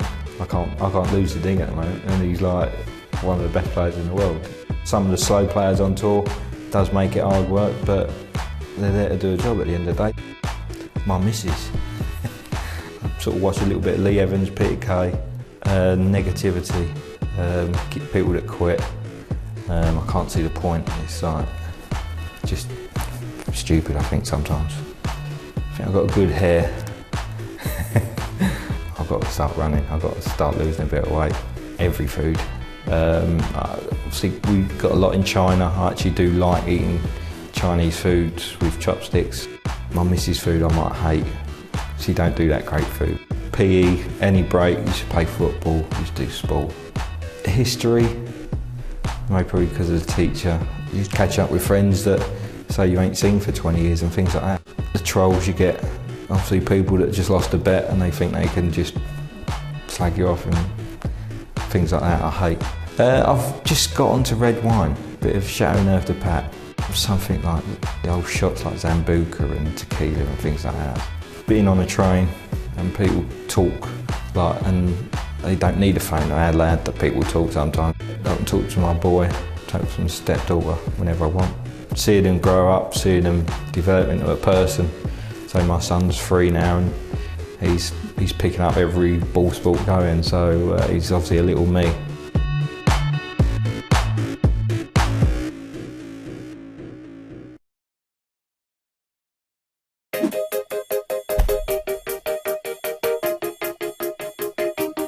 Snooker is a game of sticks and balls, played on a large green flat table with pockets. And whoever gets to the table first wins. So give me that stick. Give me that stick. Oh, I've got a splinter in me thigh. Players use the white ball to hit the other balls on the table.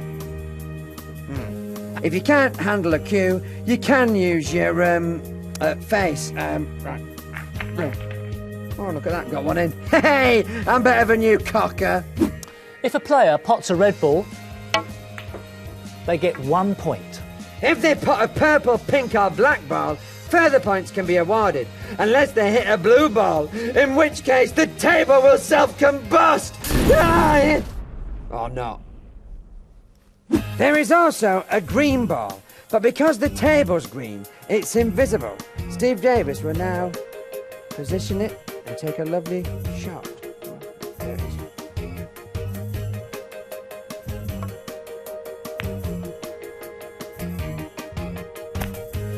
Good shot, Steve. If the white ball is too far away, a player is given a rest.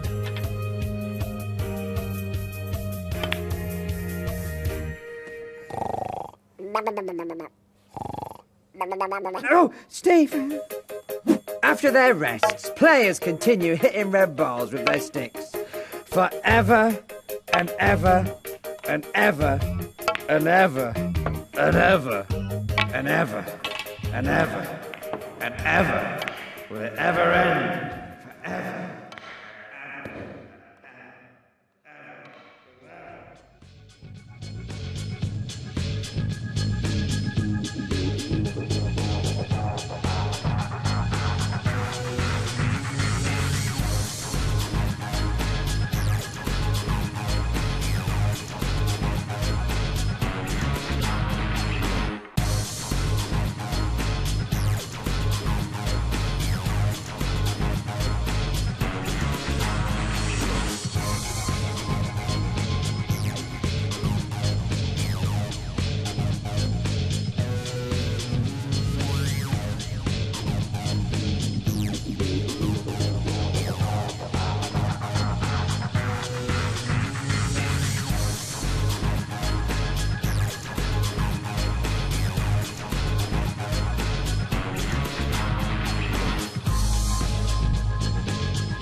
frame 5.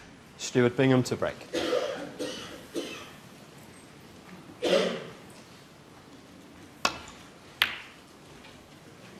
Not the best break off from Stewart in frame 5 here. He may have left a path between the yellow and the brown to get to the potting angle, and that's a poor break off, Stephen. Yeah, he almost stunned that, didn't he? Almost got that way too thick.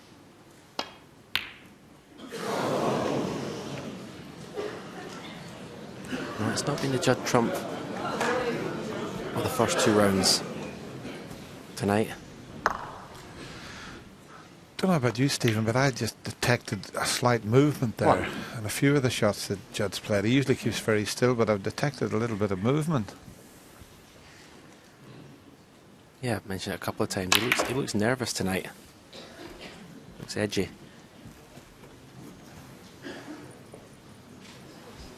Just watch his head here. Hey. See, he's moved it to the side. I detected that earlier this evening. Meanwhile, Stewart has been a bit unlucky there with the pink blocking that red for the middle. There might be one into the left corner.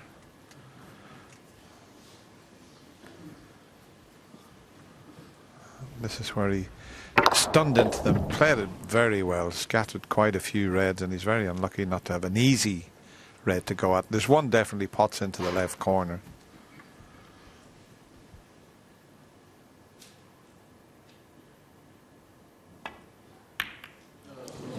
It was tight, but Stuart Bingham 8. the chance is now gone. So let's see if Judd can settle down, because he has just moved a little bit on a couple of shots there.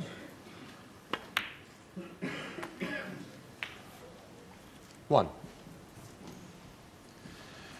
And if this split works, he'll put all the reds on.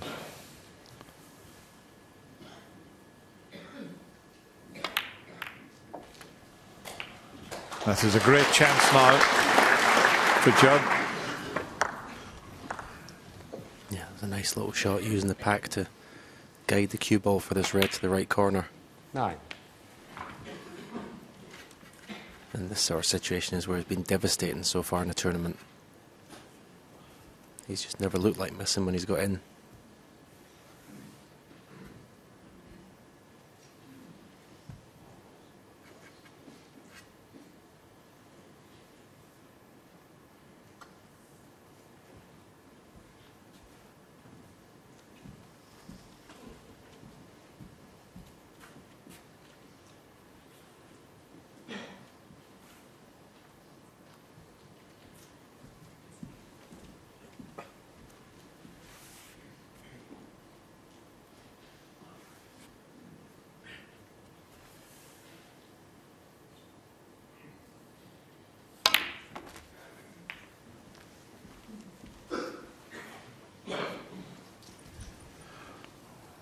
Well, he thought long and hard, 16. and he's put that white in the worst possible spot.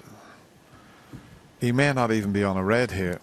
Now, it's amazing how that can happen.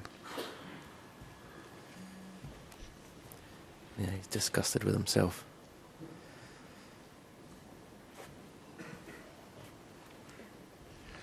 He doesn't want to start overthinking things. This is a bit tight. He's going to have to play this with a touch aside. And he hit the other red. Now, if he starts overthinking things and just, Judd trump instead 16. of letting his natural talent just play and knock the balls in, you know. Yep, this was frustration going for this. This was always tight to play that, even with a bit of side.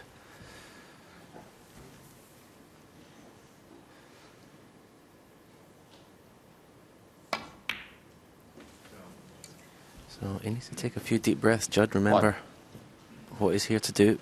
It's in the semi-finals, only 2-2. He's here to win the World Championship. That's what you've got to remember.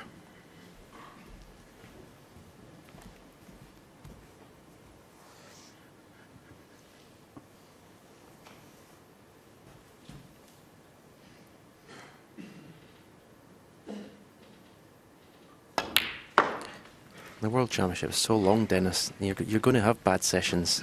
You know, when I win the World Championship, there's always sessions where you don't play well. 5. It's just how you cope with that.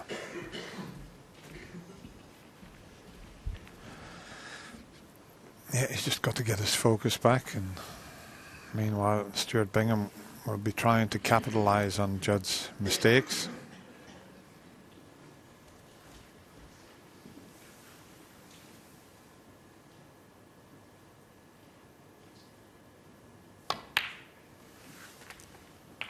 Six.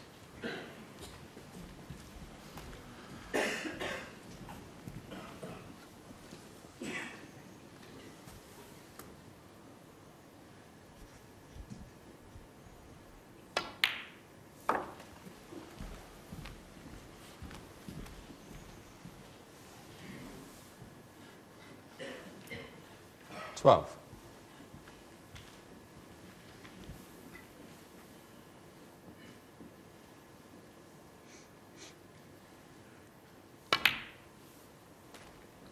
$13.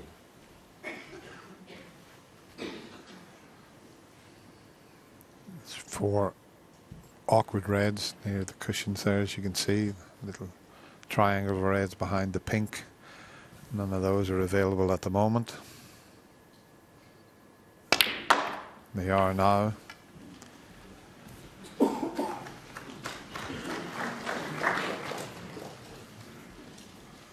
$19.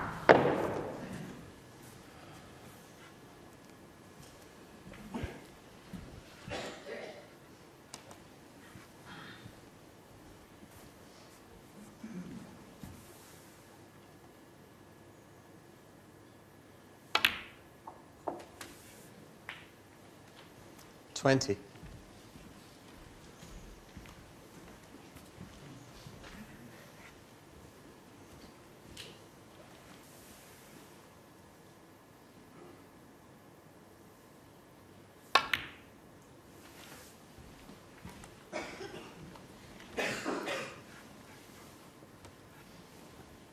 $25.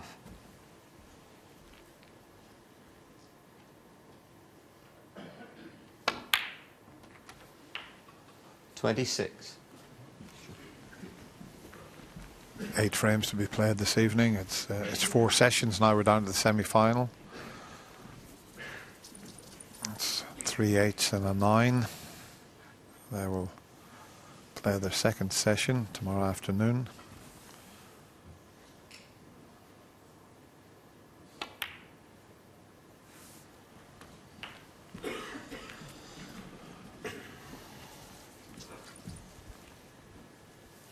$33.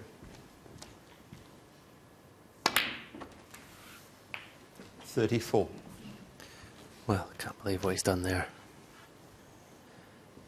This is cue ball's travelled about 4 inches further than it should have done.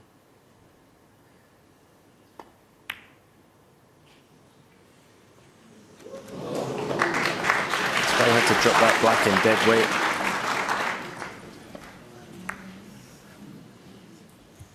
$41.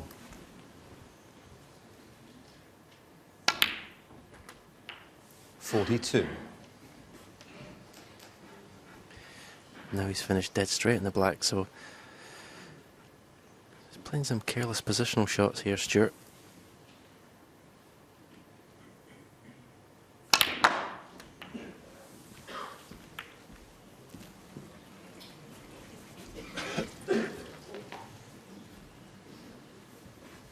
$49.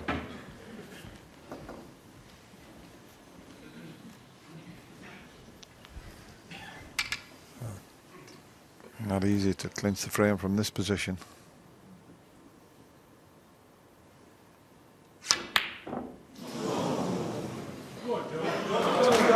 I think he may be lucky here. I think he may be very fortunate that red's come across and the pink's blocking the path. So Judd's going to have to pull out a terrific pot up into the right corner. Well, if ever he needed a JT special, he needs one here. Up the cushion. He'd leave that red that's to the left of the pink if it doesn't go in. But you know Judd, he'll have a go if there's a half a chance there. But having said that, he's now looking to see if he can play a good safety shot. So maybe he's not going to take that one down the cushion.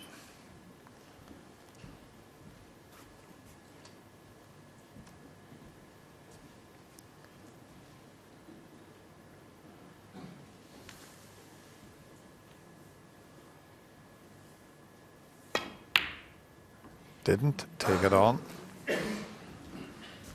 So he's being patient here.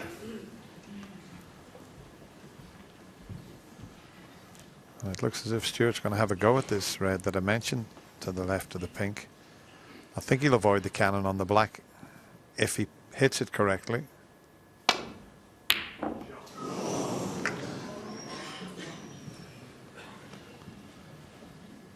.41's quite a nice lead with the ball sitting as they are at the moment. A little smile from Stuart there.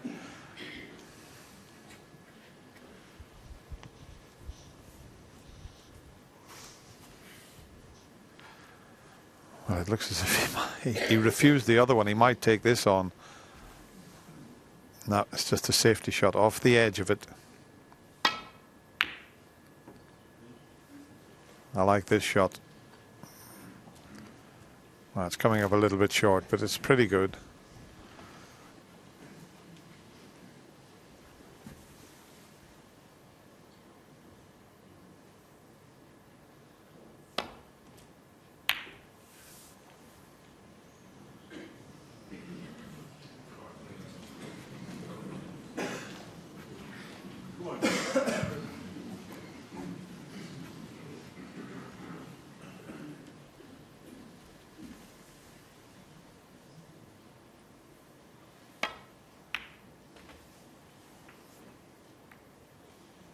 One.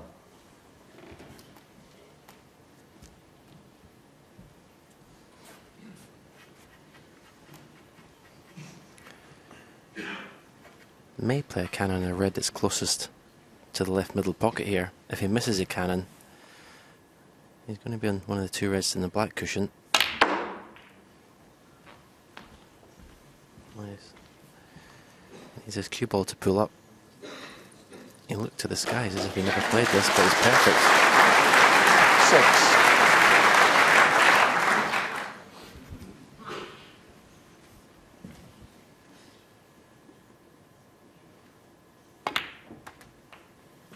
Seven.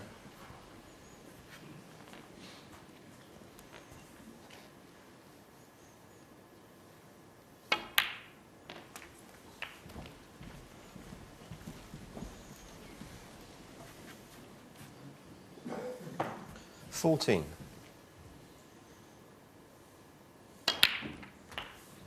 $15.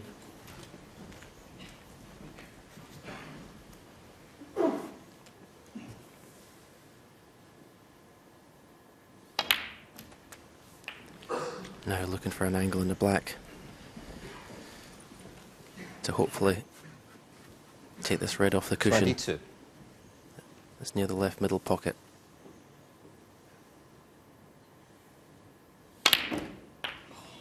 He's hit it far too hard. You could see 23. his frustration there. I mean, they're not easy along the cushion, but he's got a slight angle on the pink to drop in behind this red, I think. Well, I'll tell you what.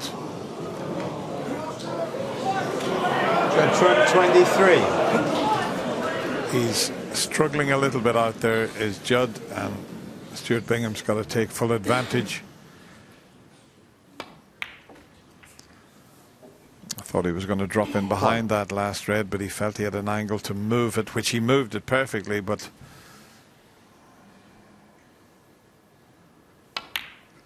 as I say, I detect just a little bit of movement at the moment with Judd. Let's see if we can see any movement there. No, he kept pretty still on that. That was 5. just the pace that kept the pink out there. 7. And that would have been a nice frame to have pinched off Stewart, but it's not to be.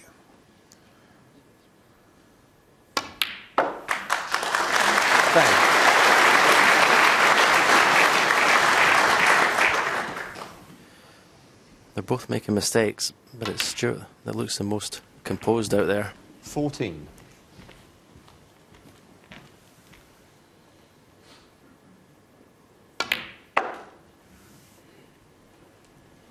$19.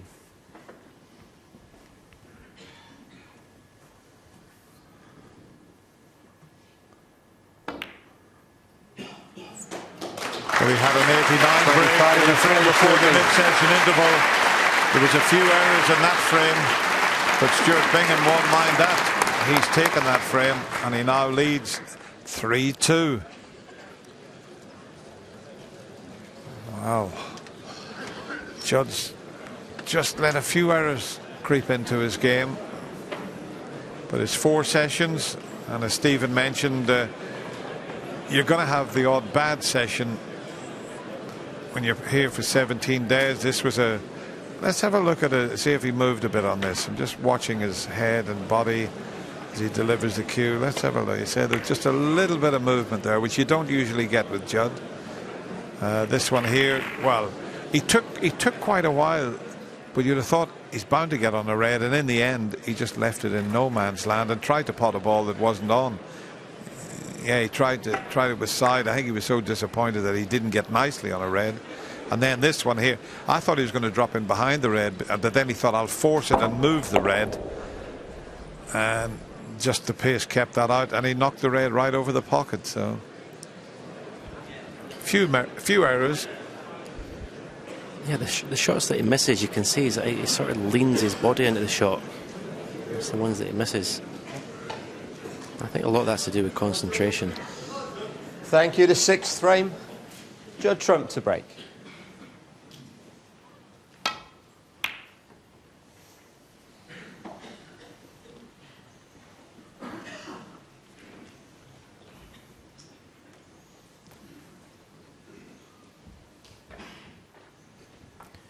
Yeah, match time 1 hour 35 minutes. That's slower than I thought it was going to be for these two players.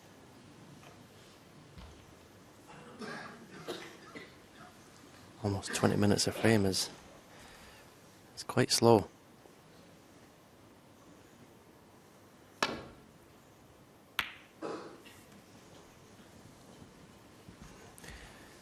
Stewart's left this red to the far green pocket. There's no pressure on it because he's leaving nothing should he miss it. So I wouldn't be surprised if he got this.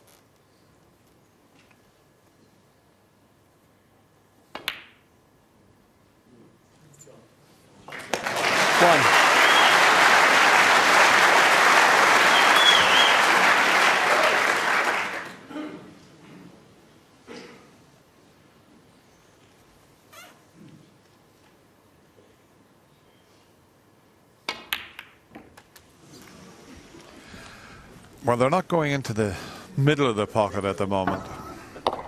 They're going in off the angle there. But as long as they go in, that's the main thing.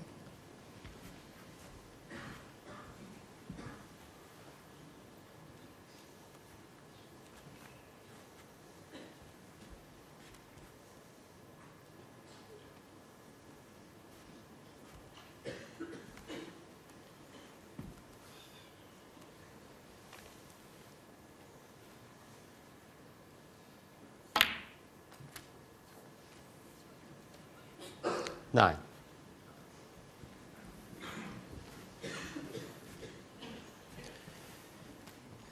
Shouldn't be any problem this avoiding the baulk colour. Ah, this is loose. Very, very loose. It's just pulled up in 14. time. I think he's okay.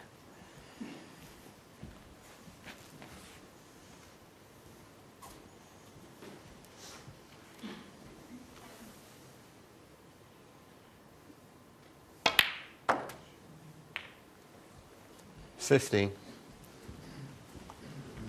Just with his cue per may just have enough angle to go into the pink, but I'll probably stun down for the left-hand side of the table for red to left corner.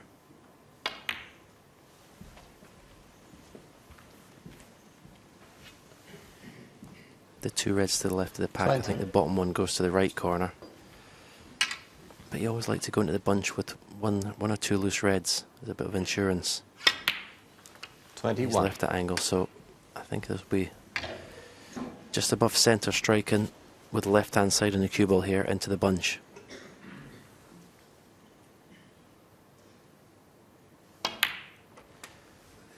That surprised me there. He had a perfect angle. 28.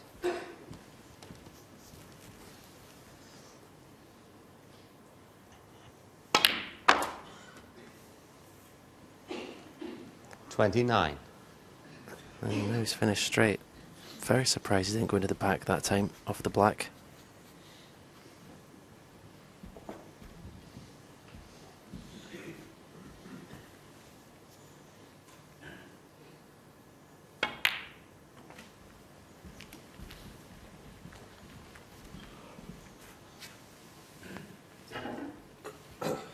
$34.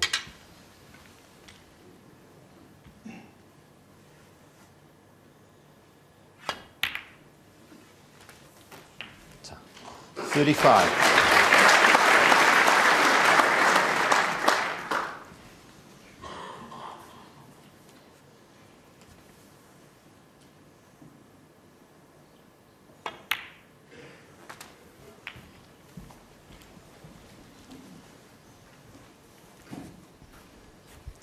I'm sure there'll be 42. plenty of big breaks in this semi-final because both players have been playing so well. They're just settling in here in this opening session. 43. I think both players would take, at the moment, would take 4 frames all, I suppose.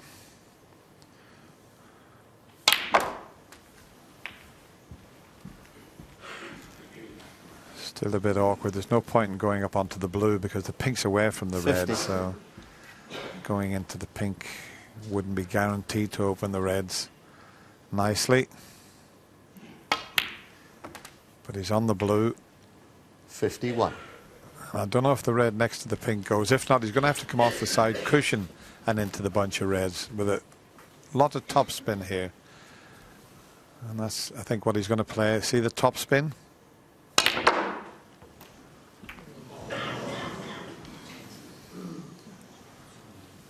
Not quite, so he's going to have to wait for another 56. chance.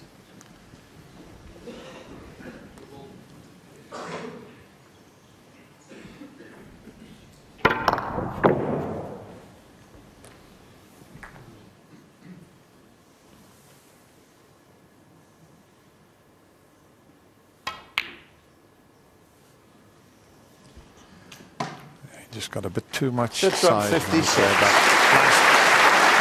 Blue with a load of topspin.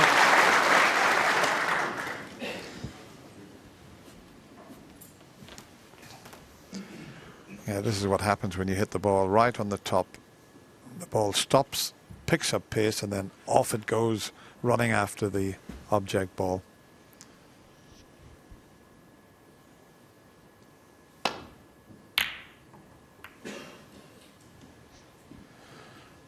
Well, Stuart didn't want to knock the black safe, that's for sure. And there is a gap, I think, past the blue or the brown for one of these reds. He'd rather take the left of the reds, but he'd go into the black. So he's got a slight bit of angle with this one. It's not a gimme.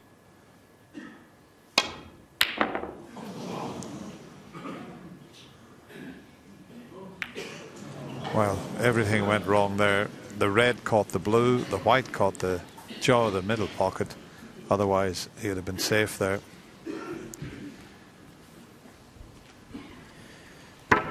These are almost a gimme in his last match against Ding Junhui.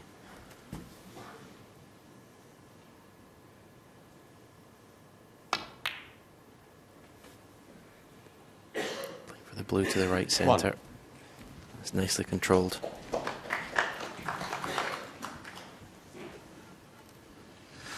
And every chance of bringing reds and the pink into play here. The black's out of commission at the moment, so.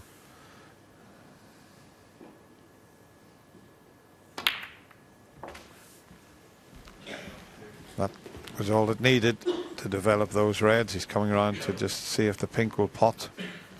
6. Doesn't matter if it won't go past the red. He can quite easily get on the blue.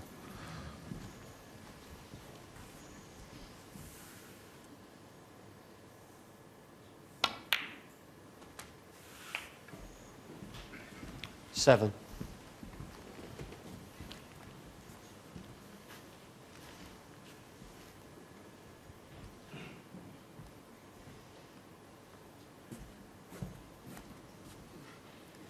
Decent chance this. The problem you can see is the red and black together on the black cushion.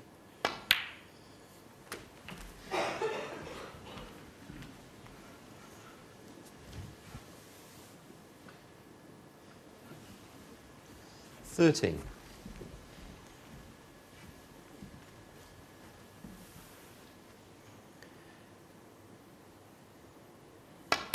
The red that's on the black spot, I'd love to get on that 14. in such a way, such an angle that it could put the cue ball in between the red and black that's next to each other, right in the middle of those two. I'll send the black towards the right corner and the other red towards the left corner. 20.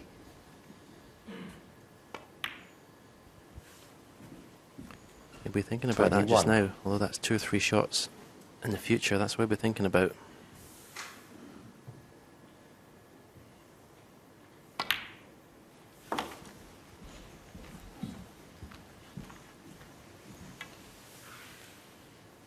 $27.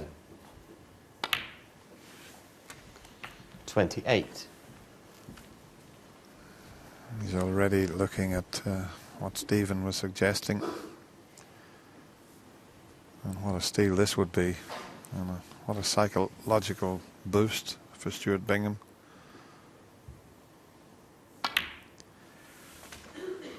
Because it all looked pretty plain sailing for Judd to level at 3-all. 34. Too much angle to play in between red and black, so just flick the red away.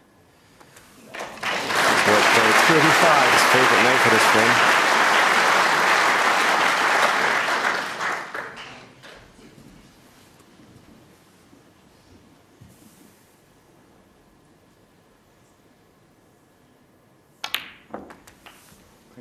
Sure.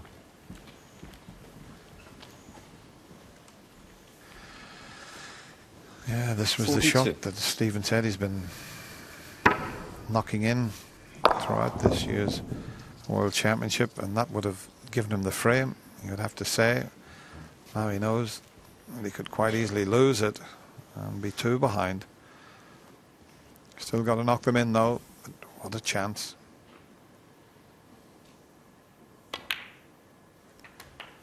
Needs to pull up, and I think he's okay. 43. Much easier to get from one of the balk colours back onto the yellow. Got no distance to travel. And if he takes this frame, he knows that he can't be behind going into tomorrow 47. afternoon's second session. First 49. time at the semi-final stage where we have the one table, and he's performing admirably.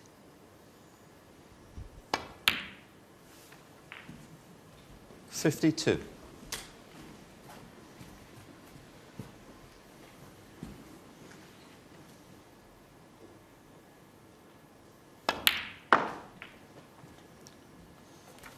$56.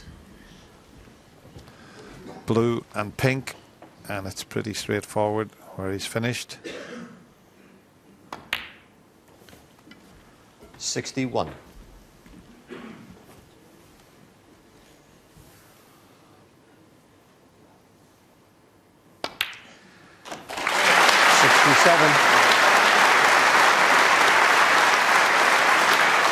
Bingham 74 on the frame. An earlier break of 56.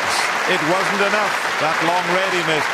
cost him dearly, and Stuart Bingham cleared up with a 74, and he now leads by 4 frames to 2.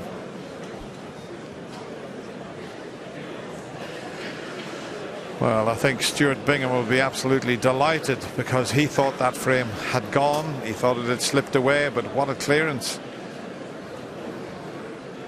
You know, he had an 89 break to level at 2 each, and let's have a look. Stuart's such a modest fella, but I detected, yeah, look at that. That's a mini fist pump. Yeah, that's known the importance of these frames that you can pinch over a match of 33 frames. Obviously the frames that you win in one visit you expect to win, but it's the frames that you don't deserve to win that you pinch. Those are the important ones when it comes to the end of the match. Yeah, I mean, he played it to get the white back up the table. It was just off straight. As you can see, there's only a slight angle. And then as he delivered the cue, I think he kept pretty still on this one. He's moved on a couple of the shots. Let's see if he moved on this one. No, he just a little bit of a forward press with the head, but nothing that would have caused him to miss that. But as you said, Stephen, those are the ones that he was knocking in with monotonous regularity against Ding. Yeah, and it knocks your confidence. I think in his previous matches he was just expecting to get them. When you miss a couple, it just dents your confidence. Well, he's going to have to regroup. There's 2 more frames to be played. He could do with both of them. If Stuart could get one of them, winning the session 5-3 would be, well, just exactly what him and his team would have wanted.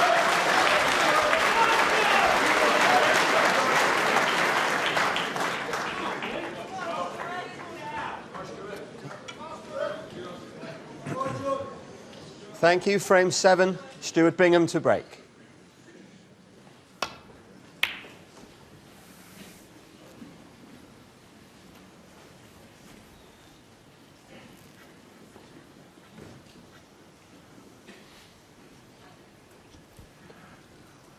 Just coming up to an hour and 48 minutes. And the frames starting to come thick and fast now. 12 minute, 15 minute, 13 minute.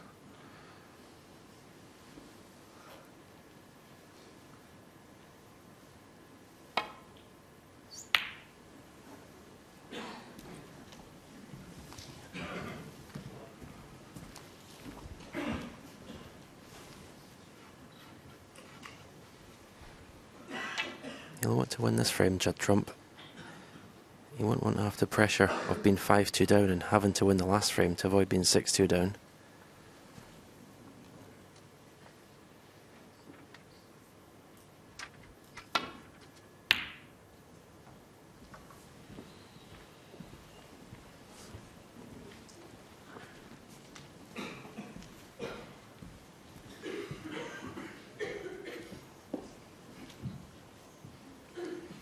Taking this on.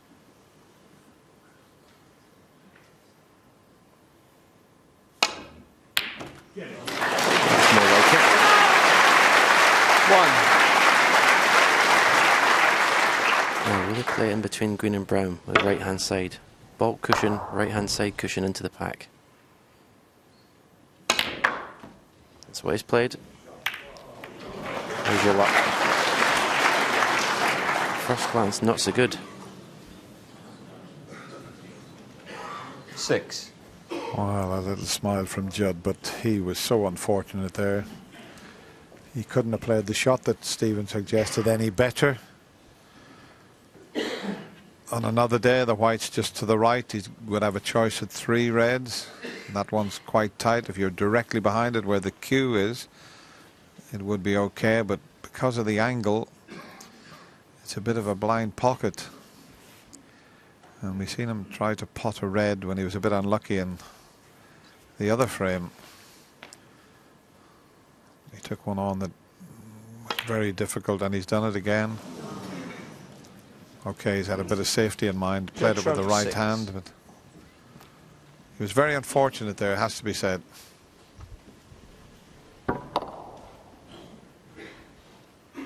Difficult to judge when you're not directly behind those.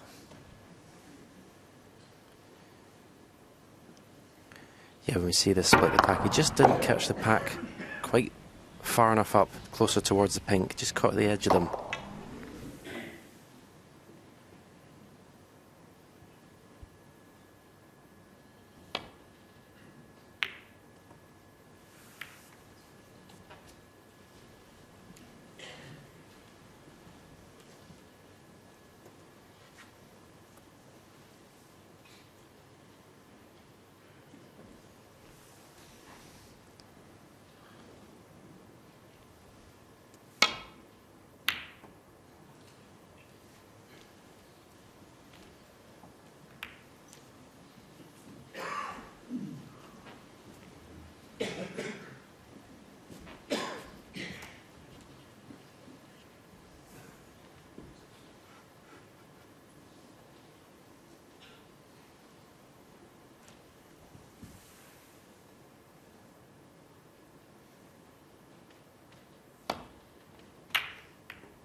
Long way short with the safety this time, but nothing easy for Judd to go at.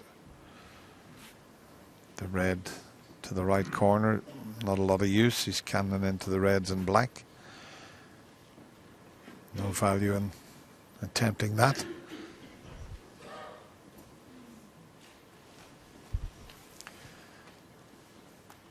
Looks as if he is just playing this. Well, he's taken that on now. Where's the white going to finish? I suppose he's got a long blue to go at. Knocked the black a bit near the side cushion, but for a left-hander, he could get on that in a few shots' time.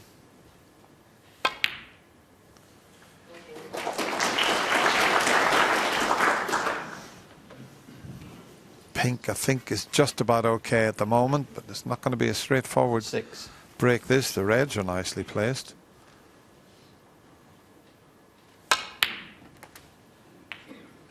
Seven.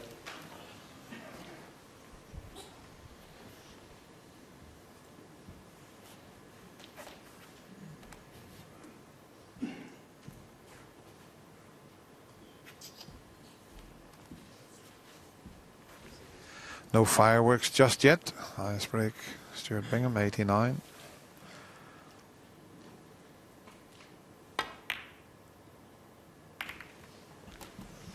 Oh, he could be, I was going to say he could be unlucky. I think he's still on that red to the left middle. He just stopped in his tracks briefly there.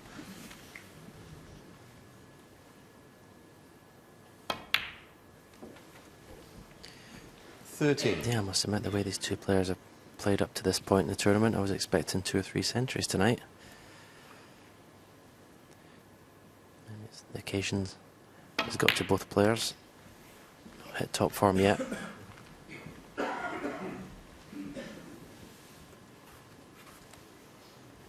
$18.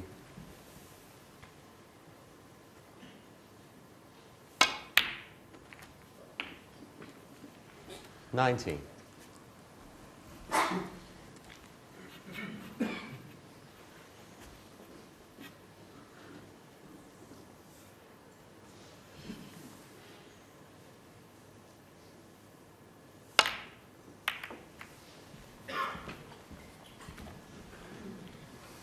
Not as he intended there.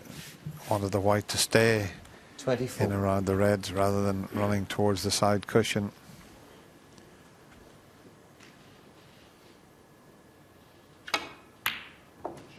Oh, there was a gap. Now goes the brown 25 past the green. I think he's just on the green, and no problem for Judd to get back up to the reds.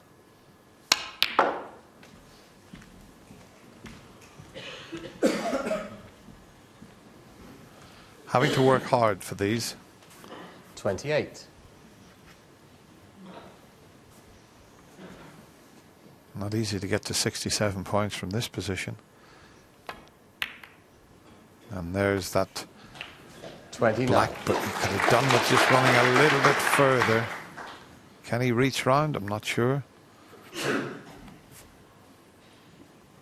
The black might be able to spot. but it could be tied up.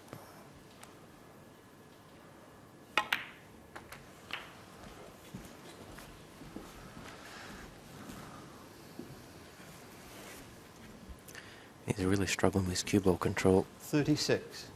He just can't get nicely on anything at the moment.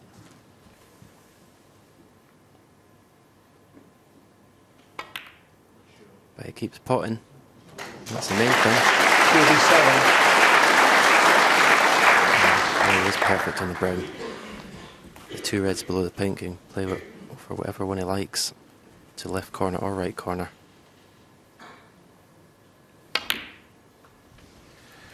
It's funny, that previous shot, he really stayed down on the shot. He's played another bad one there, Dennis. 41. Should have been much closer to this red.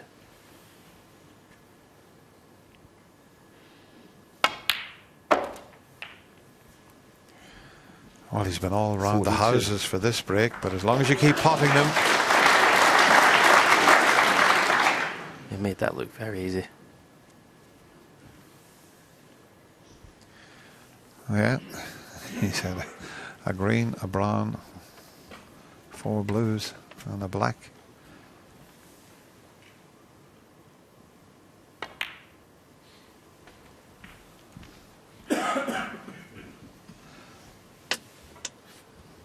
Should be okay. Just gone a little bit further than he wanted, but shouldn't be a problem. 48. He's got an angle on the pink here. He's not that many pots away from securing this 7th frame. Got an angle on the pink to bring the reds into play.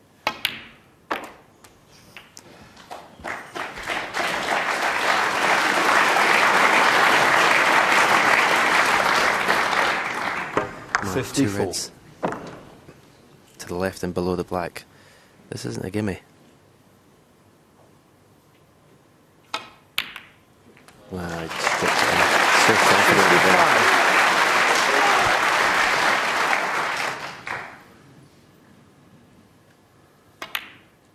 Well, he's showing his class here, his Judd Trump, because he looked a little bit edgy, but I'll tell you what, this will settle him down. 62. The frame's already safe. And when he was asked the 63. question by Stuart Bingham, this is the answer he's come up with. One visit.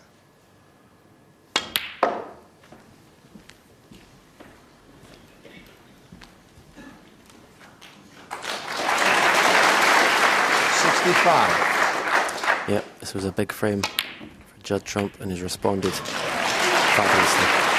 66. Good time to make your highest break of the match.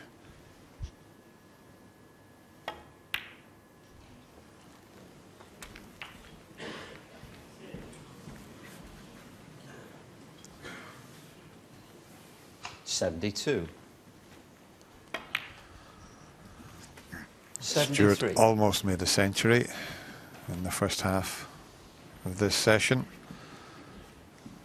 Can Judd do it here?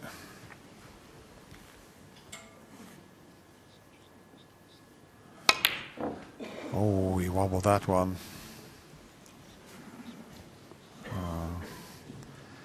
Well, he'd need some shot 75. here, wouldn't he, to give himself a chance of a century.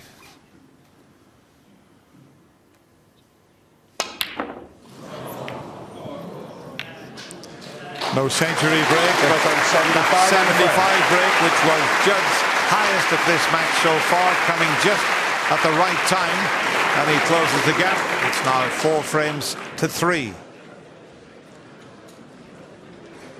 I think he might settle down a little bit now. Stuart was in a pretty good position there. It's getting warm out there in the crucible. But just a safety shot, which when you're playing someone like Judd Trump and you play a save, you're wanting to get the cue ball tight on that ball cushion, and he come up a long way short, and Judd knocked in a fabulous long red, Stephen. Yeah, from this position, he knows he's going to be careering into the reds and black here. So confident of getting the pot. And it's a sign of a great player, isn't it, Dennis? 4-2 down, hasn't been playing well, but just managed to find a gear just when he needed it to get back into this match, or this first session. And the break he made, he was all over the table. It showed you the lower valued colours that he made in that break, so he had an awful lot of balls to pot to make a frame winning break there. He had greens and browns and yellows, but he kept potting them, and that's the name of the game. There used to be a series on BBC television, big break, pot as many balls as you can.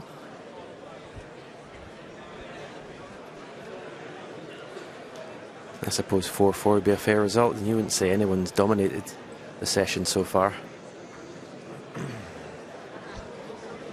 No, we haven't had a century. Both had chances of making a century, but I think the second session tomorrow afternoon, it'll liven up. But the standard's still been pretty good, but a few errors in this first session.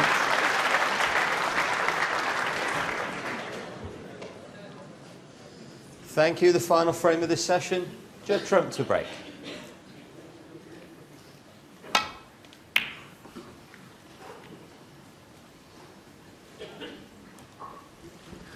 There we are, just on the 2 hours and counting. But that break off has put a red right next to the black and tied it up immediately.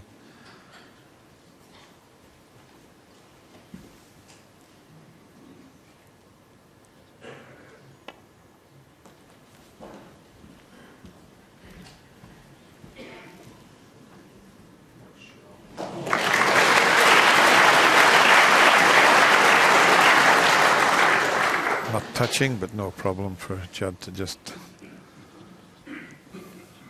sail down past the green here with this safety.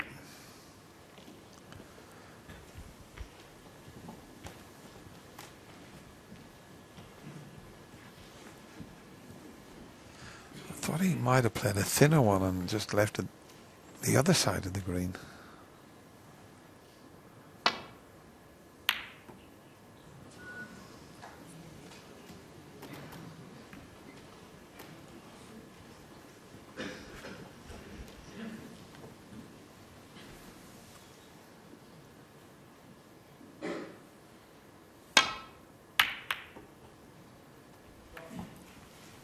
Judd playing the more positive safety shot, opening the reds up.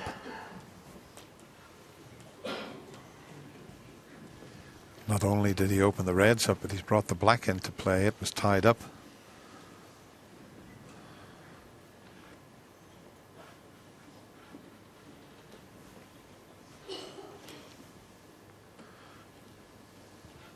This was the shot where he tried to open them up, and that red freeing the black, which helps.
Maybe just a little hair on the ball there. That's the virtual shot.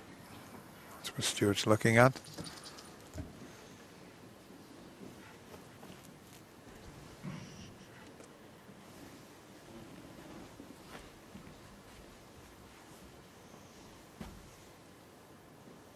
I think this red pot's to the left corner, but I don't know if the contact he makes in the red might be going in off, so that's why he's played the safety.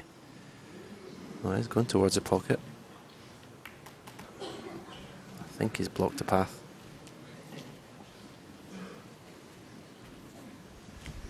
Yeah, it just careered into a couple of reds and headed towards the pocket, and it's made it difficult now for Judd. He's got to hide that red, so he's got to keep the white in a good position here. He needs to get up behind the yellow. He's played it well, but has he hit it hard enough? Not quite. There is a pot on, and it might be a big pocket. He can take a red on and get round the back of the black here.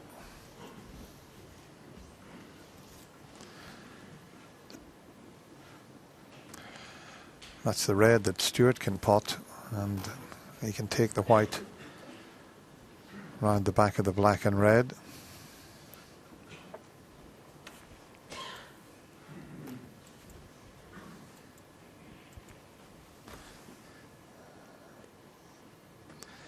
That's what he can do. If he stuns it, he'll finish further up the table.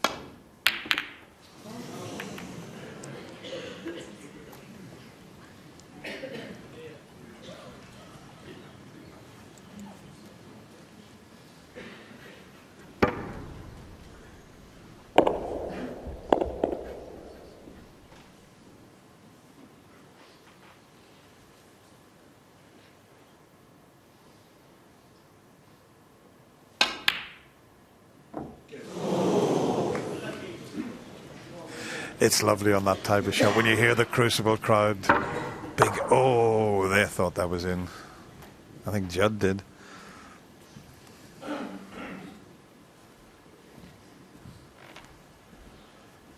Well, the black somehow has got itself tied up a little bit here. The pink's out of commission. The reds are in nice potable positions.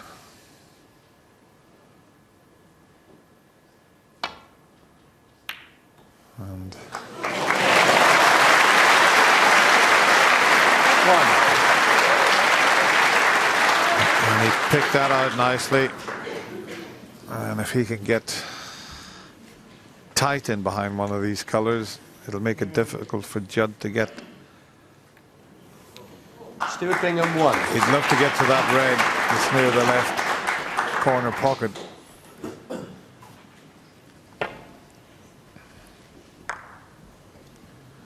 That's a classic shot to nothing there that's turned out to be well, a shot to something, because now that he's tucked him up behind the brown, not easy with the reds open like this to land on a red. He could land on the red to the right, but if he doesn't get it correct, he'd leave the one that's near the left corner.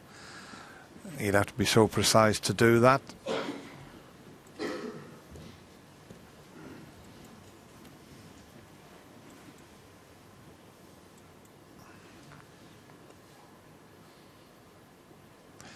If he tried that and he didn't get it absolutely spot on, he'd leave the red to the left.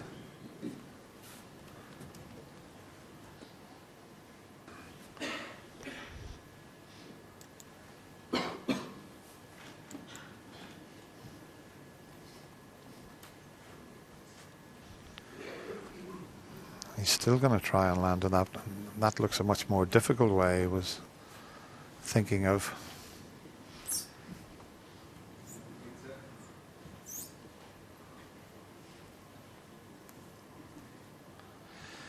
See, you can't get to the red that's near the left corner pocket. As I said, there's all those reds that side of the table that's in the way.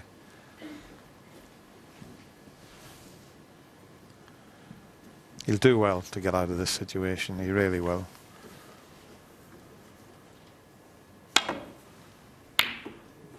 It's the old hit and hope. And hang on a minute. That red won't pass the green. The reds are covered into the right corner. There's only one potable pot on here. Is there anything near the pink that will go into the right corner?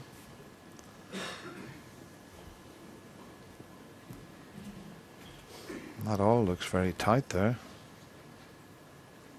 Well, maybe, just maybe he can get to the potting angle of that one behind the pink.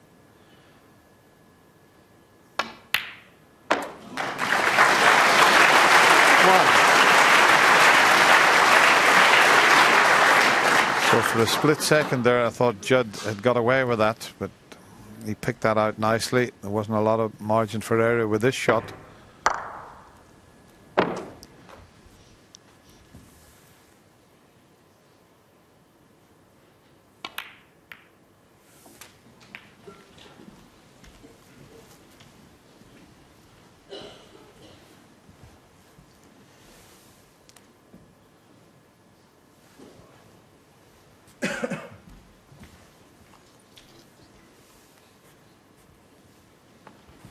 Eight.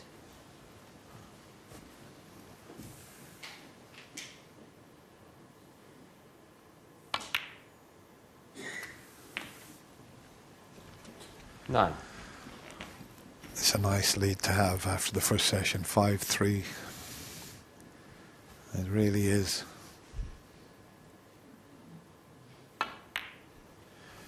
Not that you would want it to happen, but you know that your opponent would have to win 3 frames in a row to get in front of you. And if you've got that 14 2-frame advantage and you can then keep sharing the frames, yeah, it's the way to look at it. And if you can win a session 6-2, well, that's a bonus.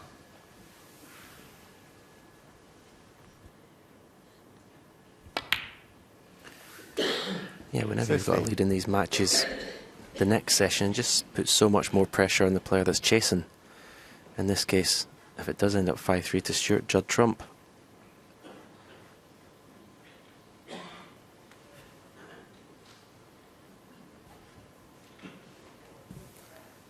He certainly would be disappointed, Stuart, if he didn't win the frame from here.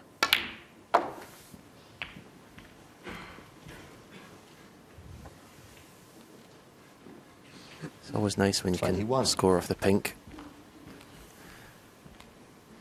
because you've got 4 pockets to play for, 2 middles and 2 corners.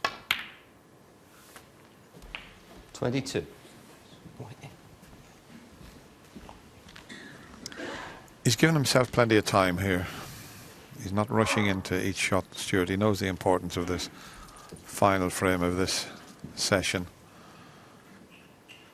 And well, it's pretty quick, 21 and 23 seconds. I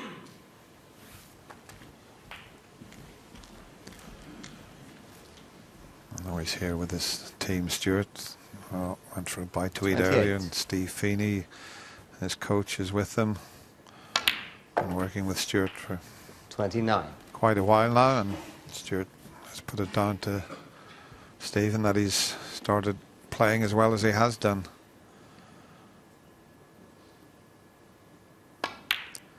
He's won all these tournaments abroad. 2011 Australian Masters, 35. One in Shanghai in 2014, another major ranking event, and then he's won 4 minor ranking events, all in Asia.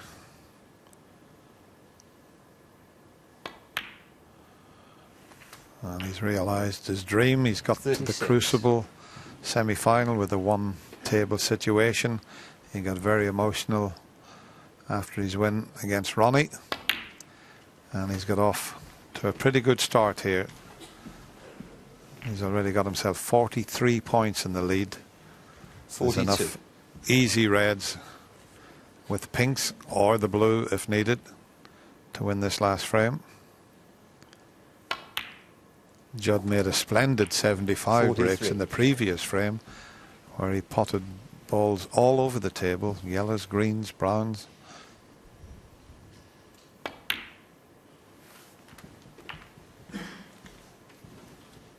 It's building up nicely, this one, Stephen. It's going to be a very interesting 49. afternoon tomorrow.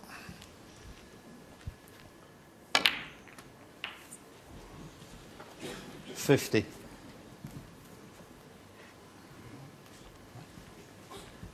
Yeah, with a slow frame, the third frame was almost half an hour. But since then, from both players, breaks of 89, 49, 56, 74, 75. This one 50 and counting. So this has been more like it, more what I expected to see from these two players. And I think it's only going to get better. 55.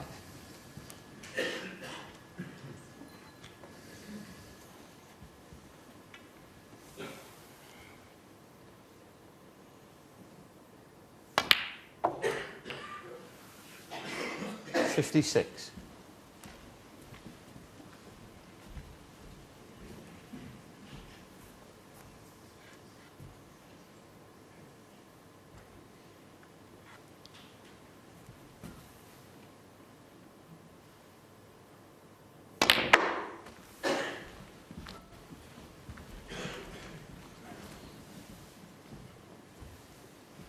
$61. So just a red to leave Judd needing Snookers. I'd like to put another red just to stop Judd coming back to the 62. table.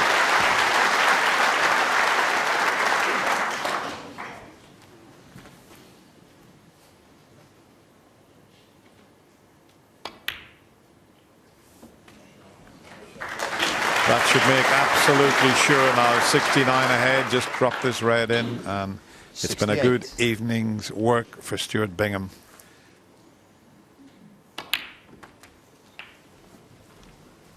$69. He's up against the odds-on favourite now to lift this year's Betfred World Championship, Judd Trump. And it's the best possible start for the very, very likeable Stuart Bingham.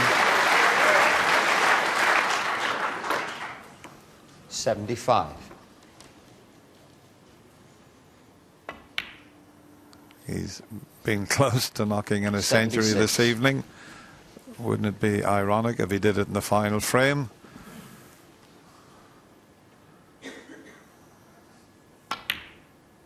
No, but it doesn't matter about the pink. I'm sure we'll get a century break tomorrow afternoon. It's been a great evening's work for Stuart Bingham. He'll be more than pleased with his performance here this evening, and he wins this first session by 5 frames to 3.